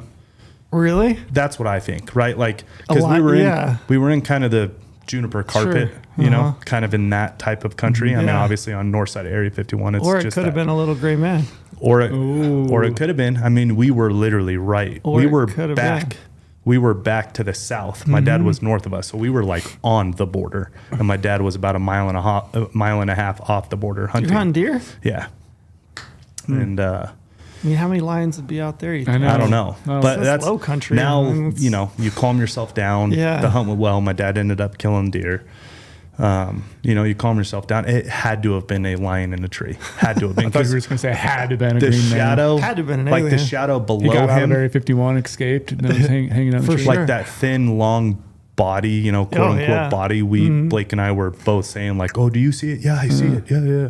Like, had to have been the trees. Like the trees had to have been making that. Yeah. And it had to have been a lion in a tree. What else could it be? That would be weird. And I refuse to believe it's anything else. That's what it was a lion in a tree. That's But right. no, there has that's to be a logical answer, right? and no noise, no nothing. Like, it's a Yeah. lion. Like, they don't make noise. Why would we hear it get out of the tree? I mean, granted, it's only 100 yards ahead of us, but you're not going to hear it, Yeah. So anyways, that's what I've gotten myself to believe, is that it was a lion in a tree. I think it was an alien. My brother might be on your my your team? side. Yeah. But it was a lion in a tree. That's what I'm going with. A real creepy one though, because it deals with people. Like, this is the scarier type for me. So on Clay Hill's sheep hunt, he drew his sheep tag in Colorado. And it's a certain area in Colorado that there is some illegal activity that happens there quite a bit. It's in a valley with, a lot of trafficking going on through there. So obviously there's, the quote unquote cartel stuff is there, right? Like, a couple months before we were there was a body found in a barrel, burned, like about a couple miles off. It's just, Sketch. it's a what do you call that? Corridor. Like a corridor for some trafficking stuff, right? Obviously, everybody knows what I'm talking about without having to say all the words. So it's just kind of it's an odd place, and we're out there middle of summer. It's August 1st was the opening of the hunt. So it's hot, short nights, long days. And we are driving a long ways from the town we were staying in to where we were actually hunting. We're driving about an hour, 20 minutes every day. And about the third day of the hunt, we go down this highway, we go through this canyon. The canyon is like local country, very small parcels of ranch and farmland, just very odd people. Like, I don't want to say anything bad about it, but it was just like it's not like a true farm ranch culture, because it's just these little pieces and parts. I think everybody kind of knows those places where it's like, Yeah. if there are people living there, like, those are people that don't want to live around other people. Yeah, Yeah, and you there's don't no wanna- like real reason, because they're not big farms, Sure. they're not big ranches, Yeah. they're not working ranches. It's just like these little I guarantee everybody that's listening knows someplace like this. like Like, it's 10-acre pieces, like an area where you're like, why are they here? And Yeah. really the only logical explanation is like, they're here because they just don't want to be around other people. Yeah. Yeah. Exactly. Yeah. That's a very good way to explain it. So they're just not friendly, you know, it's like just one of those spots. Well, about the third or fourth day of the hunt, I can't remember the exact day, we're driving on the paved highway where all these little farms and ranches are off of. And we turn on to a county road, a dirt county road, to go up to our glassing point every morning. Well, when we pull off, you know, we're in Clay's F-150 that's fixed up for hunting. That's all that guy does is hunt. So it's like, you know, we're getting after it on the dirt road. We make it about a quarter mile up the dirt road, and there is a hatchback Honda Civic, like, should not be on this road. And, you know, just kind of bouncing around. Well, Clay's Ford is black, and it's got, you know, ditch lights, and it's got a light bar on the top, and some would say it might look like, you know, Johnny Law if you saw it in your rearview mirror. So we come pulling up on this Honda Civic, and, you know, just like anything with hunting, we're just going to go around them in the first place we get. But as we start getting closer to the Honda Civic takes off. And I mean, like it was a rally car, you know, Travis Pastrana rally car, starts taking off. Well, Clay he's a fun-loving dude, and, you know, we're laughing, and he's like, let's chase him. Yeah, so he like kind of sped up a little bit, and you know, I'm like, dude, don't do it, and he's kind of laughing, and we're, you know, like I said, day 3, 4 of the hunt, we're already exhausted. We've been driving an hour, 20 minutes to and from this place every morning, so he's messing with me because I'm telling him not to, and he's a dickhead like that. So I'm like, bro, you don't know who this is, you know? So we're like not bumping them, but like getting close to them, and they start hauling off going. Well, we end up turning to go up this real steep hill that obviously the Honda Civic didn't even think about it. It stayed on the county road where we're going up to the glassing knob. Don't think anything of it. Honda Civic goes off. We're glassing for animals, you know. Day goes by, everything. Nightfall happens, didn't end up killing a ram that day. We had seen some. But anyways, we come off the glassing knob, we're going down, we hit the county road. And it's one of those county roads where, like, it is, you kind of are at the halfway mark, so then you just kind of take it out the long way back to the highway. So that's what we were doing, which was the path that the Honda Civic took. And we get about 75% of the way through that county road, and the Honda Civic is piled up in a bar ditch. Same one? Yeah, same one.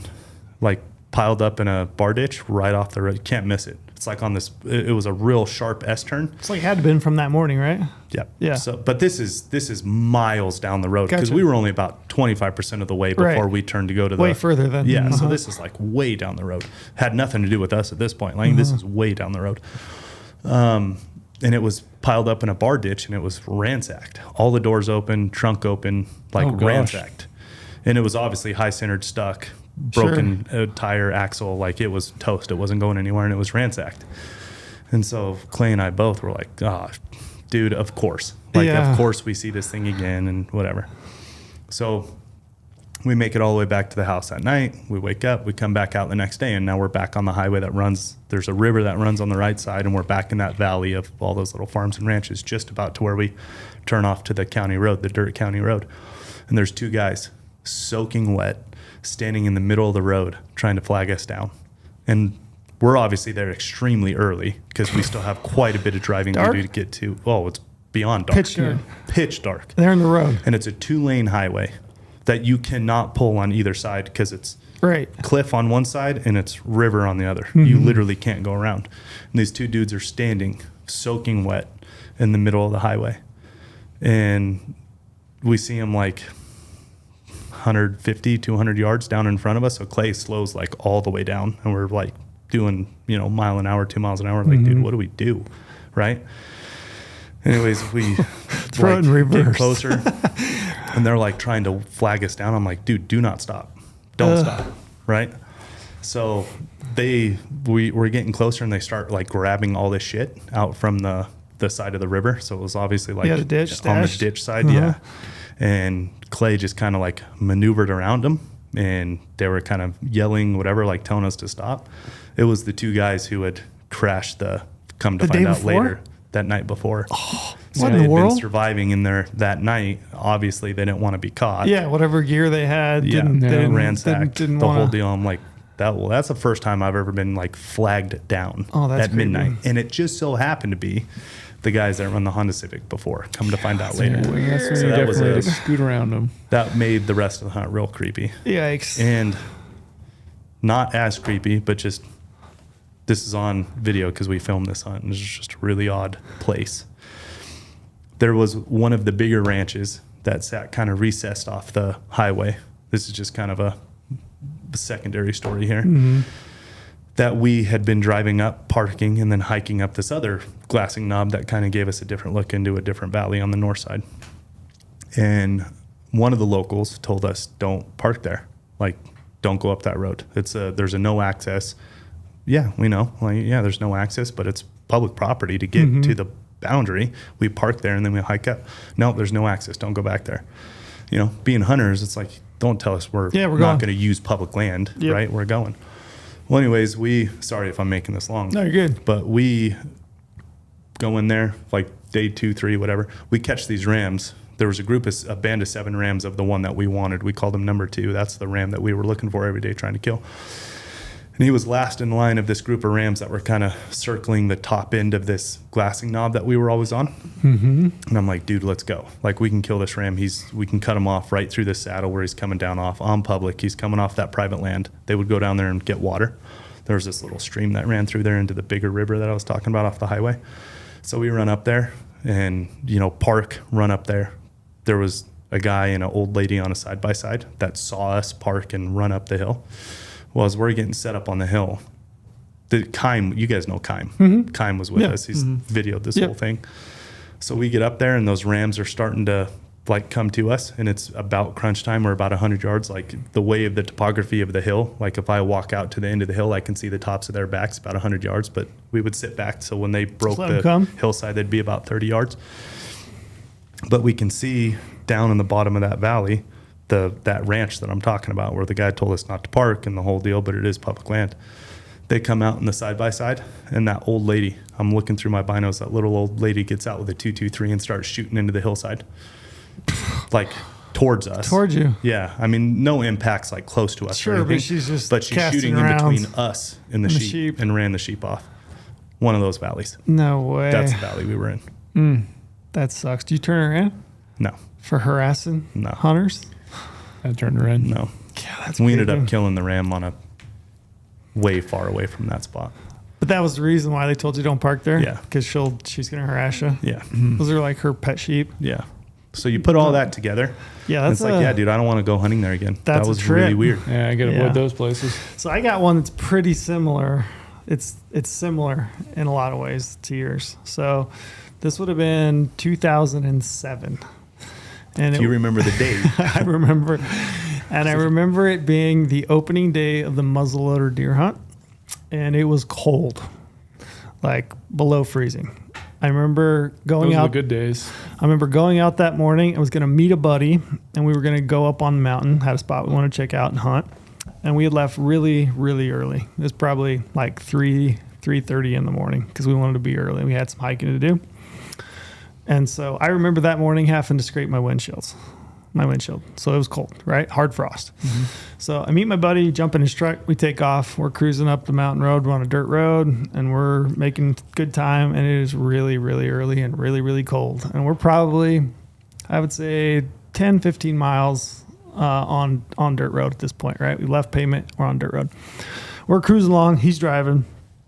And in the headlights out ahead, kind of like you, we see a figure standing in the road. And I was like, that's really bizarre, I wonder what's going on. So he slows down, and as we get closer, you guys seen The Ring? Yeah. No. You haven't? No. You should. Okay. No, I will not. I think I have it on DVD. A very thin woman standing in the road with long black hair, clear down to her waist, over her shoulders, in a nightgown. No. Yep. Black nightgown, spaghetti straps. This is when you just run right through her because she's a ghost. Okay. Spaghetti straps, black nightgown, maybe mid-thigh. She's got house slippers on, and she's standing in the road. How close are you to her? So at this point, we slowed almost to a total stop, and she's probably 100 yards ahead Is of she us. looking And it's at you? freezing out. She's standing in the middle of the road in a nightie It's- It is below freezing for sure. But is her head down? Her head to the is side or down. looking at you. Her head is down. Her head's kind of down. She's got her hair hanging in front of her shoulders. Like, Long black hair, stringy, just like The Ring. just like The Ring. I mean, if you've seen The Ring, picture The Did Ring. you This- watch The Ring before this? I'd before seen this her, time? I'd seen The Ring before this, so but yeah, it's seeing her, and that's immediately what your mind goes to is like, oh, I've seen this before. I know what happens. She's coming through my TV when I get home, but Yeah. So she just is kind of standing there in the middle of the road. So he eases up slow, gets to the side of her, and rolls down his window about this much, and he's like, "Hey, are you okay?" Nothing. Not a word. Doesn't speak. She just turns and walks right down the middle of the road, right past the end of his tailgate, just keeps walking right down the middle of the road. And I was like, what the hell do we do? And no cell phone service. This girl's out in the middle of nowhere, below freezing, middle of the night, in a nightgown. Wouldn't speak. Walked. Did she ever look at you? She kind of half looked out at the side of her eye, but never turned fully to us.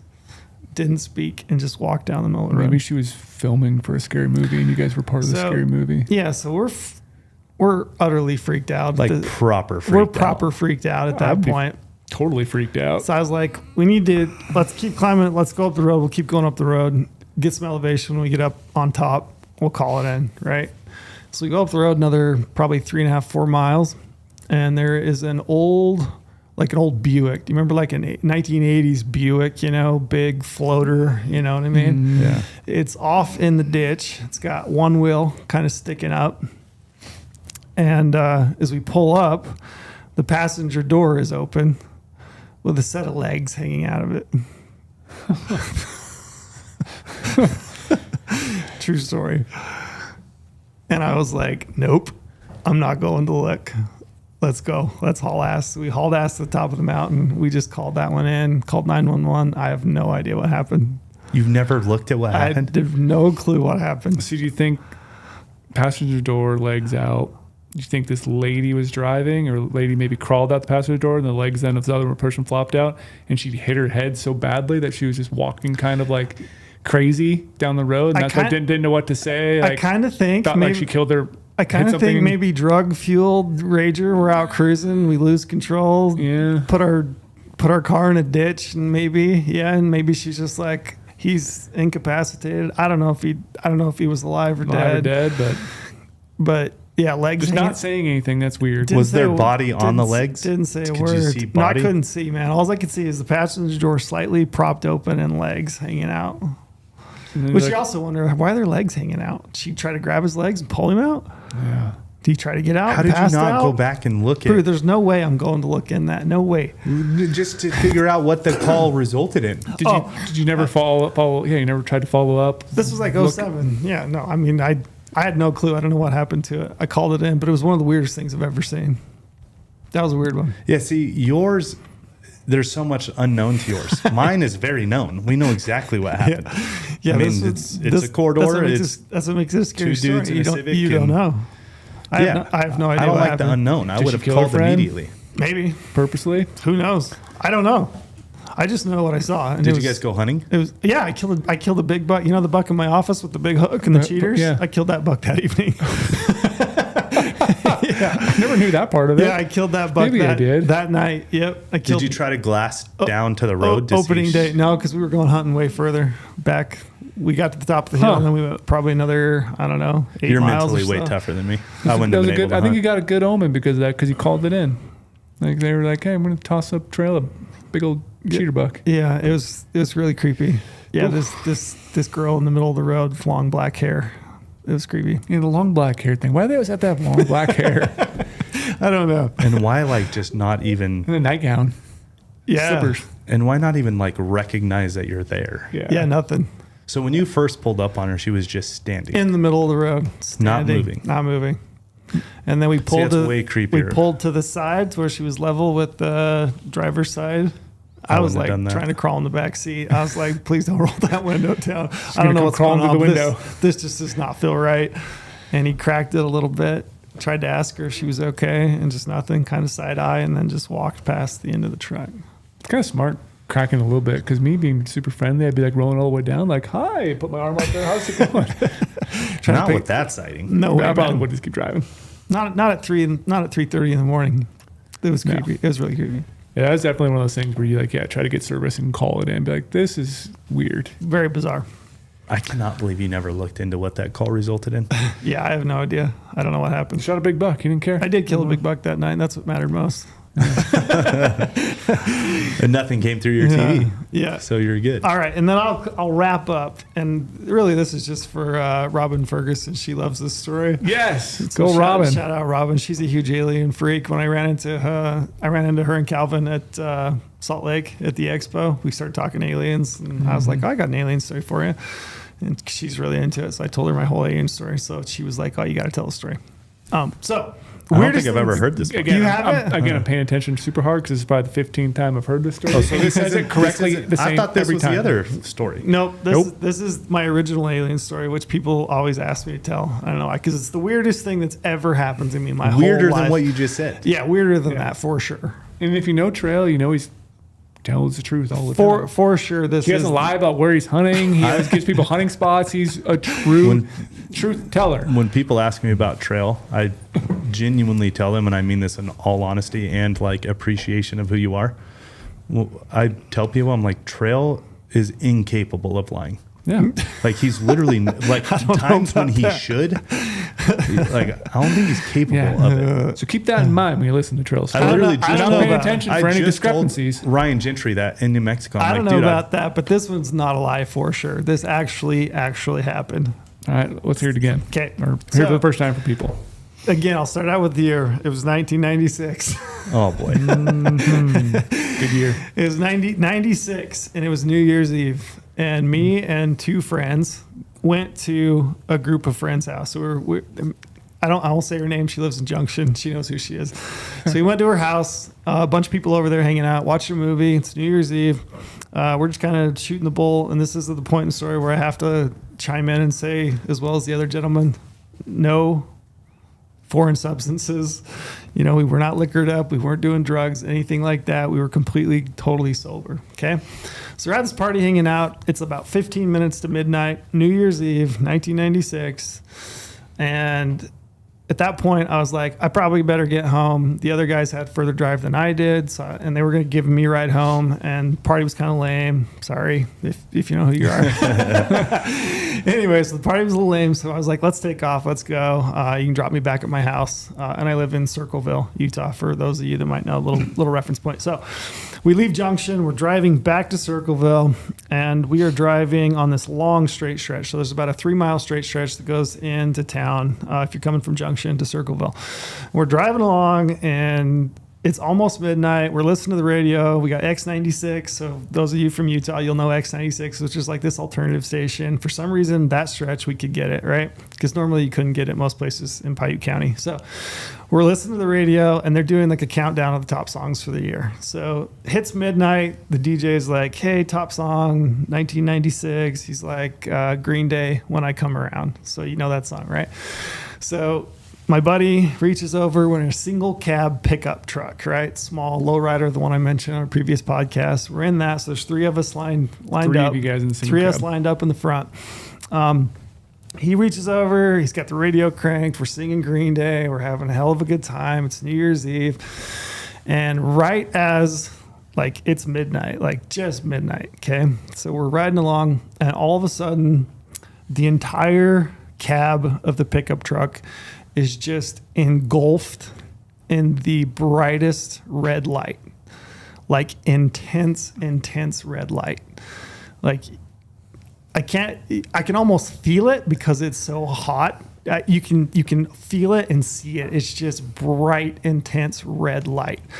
And at the moment when it happens, I'm instantly so terrified I can't move and I can't speak. The only thing I can remember from that moment is the hairs on the back of my head, you know, like those cold chills that you get, and your arms, everything is just, it feels like your fingertips are electrified. Like you're so genuinely terrified. I don't know if you've ever been that scared, But in that moment, like I was legitimately terrified because it didn't make sense. It was pitch dark, just red light. And it's just kind of going along with us. And he's driving, right? He's starting to slow down a little bit. They're both of them equally scared. I finally kind of, like after probably 2 or 3 seconds, this has kind of happened, and it's hard to tell time, like how long this went on, but it felt like maybe a couple seconds. I got my, enough wits and enough strength that I could move, and I leaned out and I looked out the windshield and I looked up above us, and I yelled, "What the fuck is that?" And it's about a 20-foot red disc hovering over the top of the truck, and it's just maybe 35 feet above us, and it's just hovering over the top of us as we're moving. Is it making any sound? I don't remember any sound. I remember the radio being on, but I don't remember any sound. It's just staying with us. And as I yell that, it goes out, kind of collapses to a center point, and it zips straight to the south, probably 5 or 6 miles. It hovers over the top of the south end of the Beaver, and then it goes straight north. It goes up and over the horizon and just flat disappears, and it leaves like streaks in the sky as you can see it go. And it was legitimately the strangest, most bizarre, weird thing that's ever happened to me in my whole life, and I have no explanation for it. Yeah, you don't know. And this is 1996. Yeah. This was before internet, cell phones. Yeah, there's nothing. Anything like that. I didn't have an email address at the time. Like I cannot, for the life of me, I have no idea what it was. What do you and your friends, do you ever like call them up and like, hey, remember that night? Yeah, so they all think they all say the same thing. Yeah, what so happened? I think I was telling you it's been maybe, I don't know, several months ago. I was at the Maverick gas station getting a drink, and I pull in and I go in, I kind of look across, and I see my buddy Jeremy, who was the driver. And I was like, "Oh man, Jeremy." So I go over, say what's up. We're talking family, what are you doing nowadays, and just shooting the bull. And I'm like, "Hey man, good to see you." He goes, and then I had this thought. I'm like, "Man, I want to ask him. Like, I just want to ask him if he remembers it." And I, more specifically, like I want to hear him repeat it to me, because I want to know if like what he saw mirrors what I saw. Mm-hmm. So I ran up and I asked him, and I just said, "Hey, do you remember?" And he's like, "Yeah." Like, I didn't even have to say anything. It wasn't like, "Hey, do you remember blah, blah, blah." It was like, "Hey, do you remember?" And he's like, "Yeah, I know exactly what you're talking about." And I was like, "What happened?" And he tells me verbatim back, and it's exactly as I remember it, just from his perspective. And it was exactly as it happened, man. And I don't have any idea. What did you guys talk about the rest of the drive? Dude, we like by the time that I yelled and it took off, we'd kind of almost gotten to a full stop, because he'd just basically taken his foot off the gas and it was just kind of rolling, And I remember after it disappeared over the horizon, we just kind of sat there, and I was just like, "What? What was that? Like, what was it?" Like, you were still terrified. You were still scared. I was still... You didn't know if it was coming back? No, I was still shaken up. He gave me a ride back to my house. I went in and I talked to my mom and dad, and I told them, I'm like, "You guys aren't going to believe what I just saw." And they were like, "Oh yeah, that's nice, dear." I'm sure they were just like, "Oh, he's a 15, 16-year-old kid, whatever." Yeah. Have you been under the influence, son? Yeah. But they were just like, "Oh, that's, yeah, that is weird." I don't think that they gave it necessarily any merit at the time, but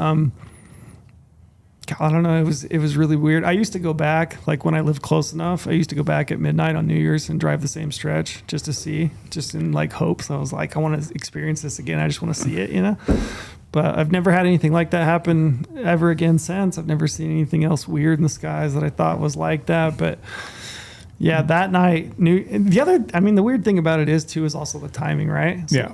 Like, Countdown going on. Like midnight, New Year's Eve at the minute. And then you said you felt like you couldn't move. Huh? I felt like you couldn't move. Oh, I was terrified. Do you think at that moment you were abducted? Neville thinks I was. That's why you felt like you couldn't move, because your body is actually not there. You were abducted. Neville always says that. He's like, "Oh, you've been abducted by an alien, you weirdo." And I can hear that in Neville's voice. Yeah. Too, just I laughing. mean, if you listen to like all the recounts of people, that is what a very common theme is. Like when that first happens, they literally can't move, can't speak. Yeah, I do remember that. Like I remember being completely frozen to the point like I couldn't move. I didn't feel like I could move or speak. Like I feel like I couldn't find a voice. Like and I remember being that's terrified. deeply scared. I remember being completely as scared of as I've ever actually been in my entire life. Like it's the one moment I can go back to and I can think about, and I'm like, is there a point in your life where you were truly, truly terrified? And that was it. Like I was frozen, terrified. Have you ever looked at anybody's recounts if they've had a similar experience? Have Red you- light. So have you ever read or listened to the recount of the guy in Flagstaff area? Mm-hmm. So the movie Fire in the Sky was based Yeah. on. It's Yeah. not that far off. It's a red light. It's a disc. How big of a disc? I can't remember how big he said. It landed in they came upon it in a clearing, and it was a glowing red disc. And he got out and walked up to it and touched it. And that's the last thing he remembers. And he showed up in Flagstaff, I want to say 3 days later. He was missing, gone. Everybody else fled. They couldn't find him. They have no idea, no account of what happened to him during those 3 days. Like he's got an account of like things that he thinks he saw during the time that he was gone or missing. But I've listened to a lot of these because obviously this happened to me, so it's like in kind of my wheelhouse. I'm just like I have a personal interest in it. But a lot of them are very similar in description. It's kind of the experience that I had.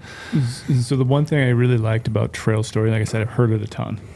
That's the first time I've ever And heard if it. you want to Really? if you want to go back and compare stories right now, all right, side by side, compare stories. Go check out our episode titled "Canvas Cutter and Unidentified Flying Objects." Oh yeah, Big Hunt Guys podcast, episode 23. So that's way back in the day. That's like yeah, because they have a T-shirt with a UFO like abducting an elk, and I Yeah. was like, "Oh, you want to hear a UFO story?" So I told him that one at that point. that episode's from July 7th of 2022. So check it out, compare stories. But like you hear him when he's talking. He's saying like, yeah, we were 3 miles down this road. We were like all this like is such the level of detail he's describing. I believe it. Left 15 minutes beforehand, driving, listen to the song, countdown's going on, exactly at midnight, facing this way, the thing's like 20 or whatever, 30 yards above him. If there are details that are inconsistent, it's the radius of it and the height above me, because I couldn't really tell. I mean, I don't know exactly how big, radius wise it was. I know it was big enough that it engulfed the vehicle and, outside the window, and maybe to the front of the hood, I would say. And then, height, I would say Yeah, that's always like what it's hard to say. But like the little things you talked about, like I asked So him before wild. again about his friends. They all have the same thing. I mean, I like, want to believe it, so I believe it. But and like I said, Trail's an honest fella. Yeah. Why would he need to lie about it? Why would he need to make up a story about aliens? But what is it, Trail? We want to know. What was it? I don't know what it was, but it legitimately did happen. How fast was it traveling when it went to the south and then back to the north? Oh, like Beyond fast. beyond fast. And that- I mean, like literally a streak. Like if you think about a streak, single streak, just to the horizon, hover, straight the other direction, gone. Leave a red streak, like a red, like a chemtrail, like red streak, gone. But almost instantaneous. At night, drones weren't a Unreal. thing back then. He said no cell phones. Internet Or were wasn't- they? I don't know. That's the thing. Yeah, what was I don't it? know. I mean, it could have been just the government screwing with And me. why would they drop red light on you though? Why would they hover above I mean, you it would be pretty funny. on midnight of all things? Like, okay, the government's going to cause Would you be to pretty crash. funny to mess with some. It would be 16-year-old pretty funny kids to on mess New with some Year's. 60-year-old kids on New Year's right at midnight. Hit them with the red light. And I don't know, though. I mean, that's where my mind goes. I'm like, maybe it was some sort of government testing or whatever. But I mean, I'm not aware of any that's going on in that area. But yeah, that really happened. That really absolutely legitimately happened wild. to me. So My wife has a does she have one? UAP story. Yeah, I'll have to talk to her sometime. Get back on the podcast. she's got a really good one, Yeah. and Yeah. corroborated by the rest of the people in her vehicle and a vehicle that was like 2 minutes behind them.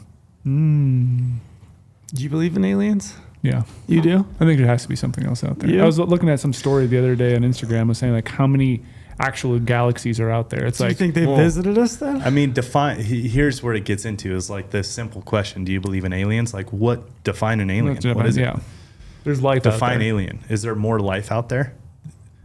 I'm 100% in the boat with Elon. To even think that we are just the absolute lucky doesn't even describe like what we actually are if we are the only life out there. Like there's 6 trillion galaxies or something like that of the observable universe. Like the mathematically with statistics, the chances of us being the only life form, that is so much harder to believe than there actually being other life out there. You know what I mean? Statistically, it seems very likely. Like incredibly likely. The likelihood of us being the only is statistically way less than there being more. I'm right with Elon on that one. Do you think they're? But describe aliens though. You know what I mean? Do you think they're visiting us? Do I think we've been visited? That I feel like that is the better question to ask people. Yeah.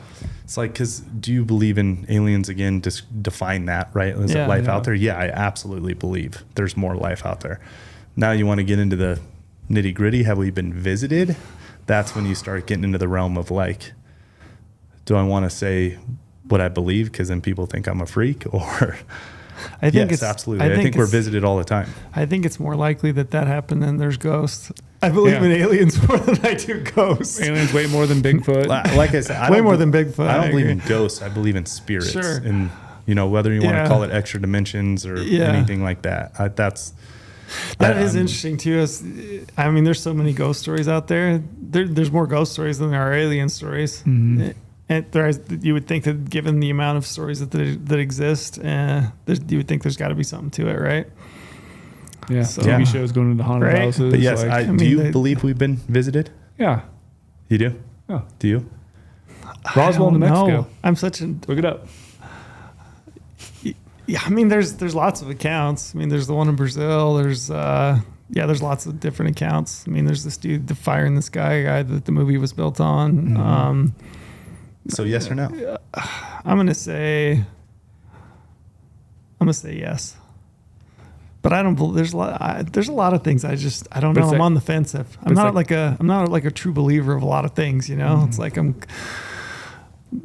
there's only very few things even going through that experience that I actually know. But that's the thing is I guess maybe I'm logical to a fault, you know. Like I think about it. I'm like, yeah, it's probably government. You know what I mean? Like what is the most likely? And usually that's the thing. The most likely usually is the thing, right?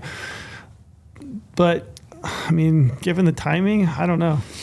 Yeah. It seems very strange to think that it could be or would be military or, you know, some sort of weapons testing or some sort of new tech in that regard. But I don't know, man. It was weird. That's the only thing I can say. It was I'll be 45 here in a couple of weeks. That was the strangest thing that's happened to me my entire life. Yeah. Do you believe we landed on the moon? No. You don't? I don't. Do you believe, Brady? I haven't looked into it deep enough, but my assumption is yes. I do believe we've landed on the moon. I don't really believe. What about you, Ian? Producer Ian? Land?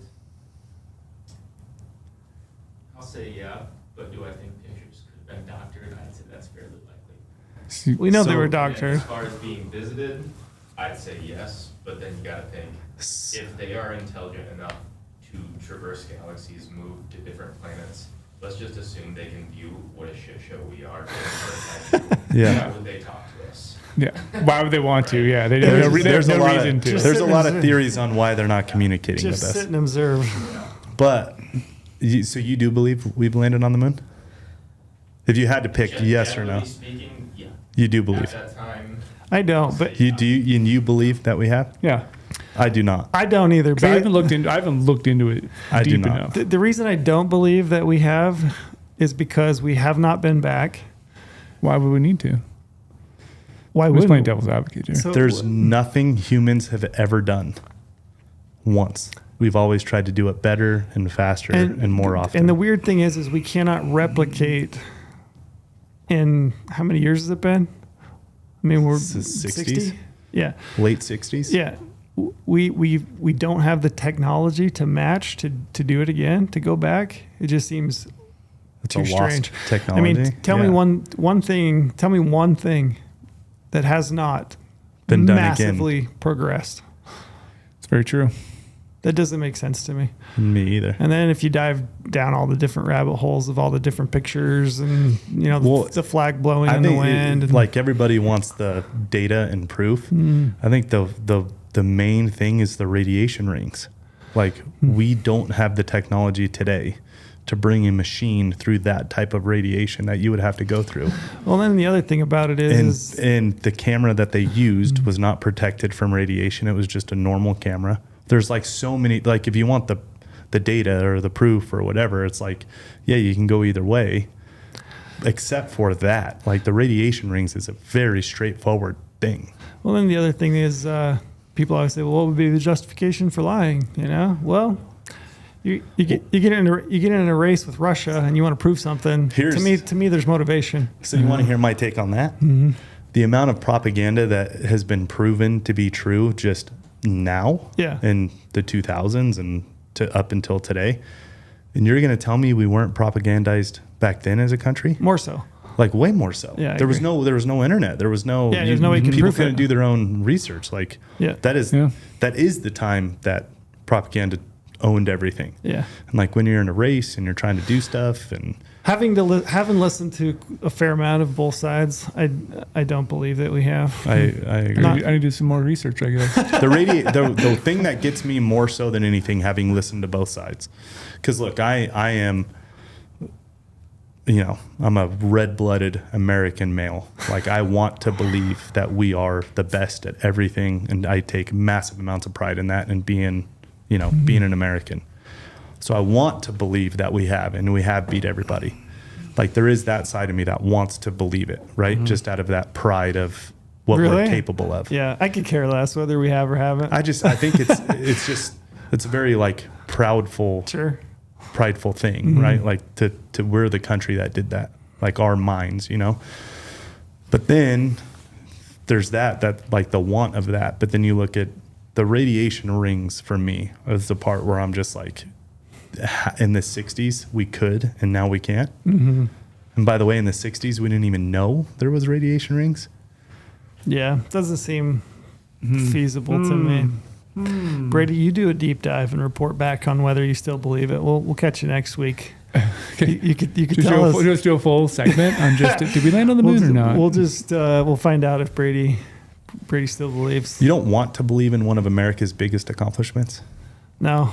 Really? I could give two rips. I mean, what was the point, to be honest? True. It's like I'm sure there's a bunch of it that come up that I'm completely unaware of, but like reality is, it's like I don't see that as being like a major accomplishment of mankind. I mean, there's a lot of other things I'd rather see solved than landing on the damn moon. For sure. I mean, yeah, for sure. Yeah, whether then or now, but there's much bigger issues that need to be solved for than getting to the moon. You said we did it once? Yeah. We landed on the moon once? Human. We have sent rovers and bots and things. According to ChatGPT, yes, the United States did land astronauts on the moon. First was Apollo 11, obviously, July 20th, 1969. The U.S. continued with 6 successful Apollo missions that landed astronauts on the moon, ending with Apollo 17 in 1972. But we've never done it since. I don't know if but that says they've done. But I don't know if they got. I don't think put they actually astronauts. got out, right? I think there's only been that's part of the lure of this whole thing is apparently from 69 to 72 we did it 6 times and we've never done it since. Yeah. Well, we did that. We conquered it. It's like Everest. People they summited Everest and no one goes there now. No. Anything we've ever done, we haven't made it better and faster to do the same thing. do it better. Yeah, exactly. What was the point in the first place if you weren't going to then add on to it and learn more and do more and figure out more? That's part of the lure. So from 72 to now, we've never put a human, just machines. From 72 now, then I'll go with that. I'm diving down the rabbit hole already. I'm just Brady's the rest. What are the radiation rings called? They have a name. I love the Rest of Brady's days. Gonna be spent to this. his ass is landing on the moon a hoax. He's straight looking into it the rest of the day. Yeah. Anyway, those were good. Happy Halloween, everybody. I hope you don't get abducted by aliens. Hope you guys get some trick or treating in. Kill a huge cheater buck. Kill a huge cheater buck. And thanks for submitting your stories. That was fun. Vote no on Proposition 127. Oh yes, do and that. it's coming down to The wire here, folks. coming down to the time. Yeah. Educate. Vote no. Okay, we're out.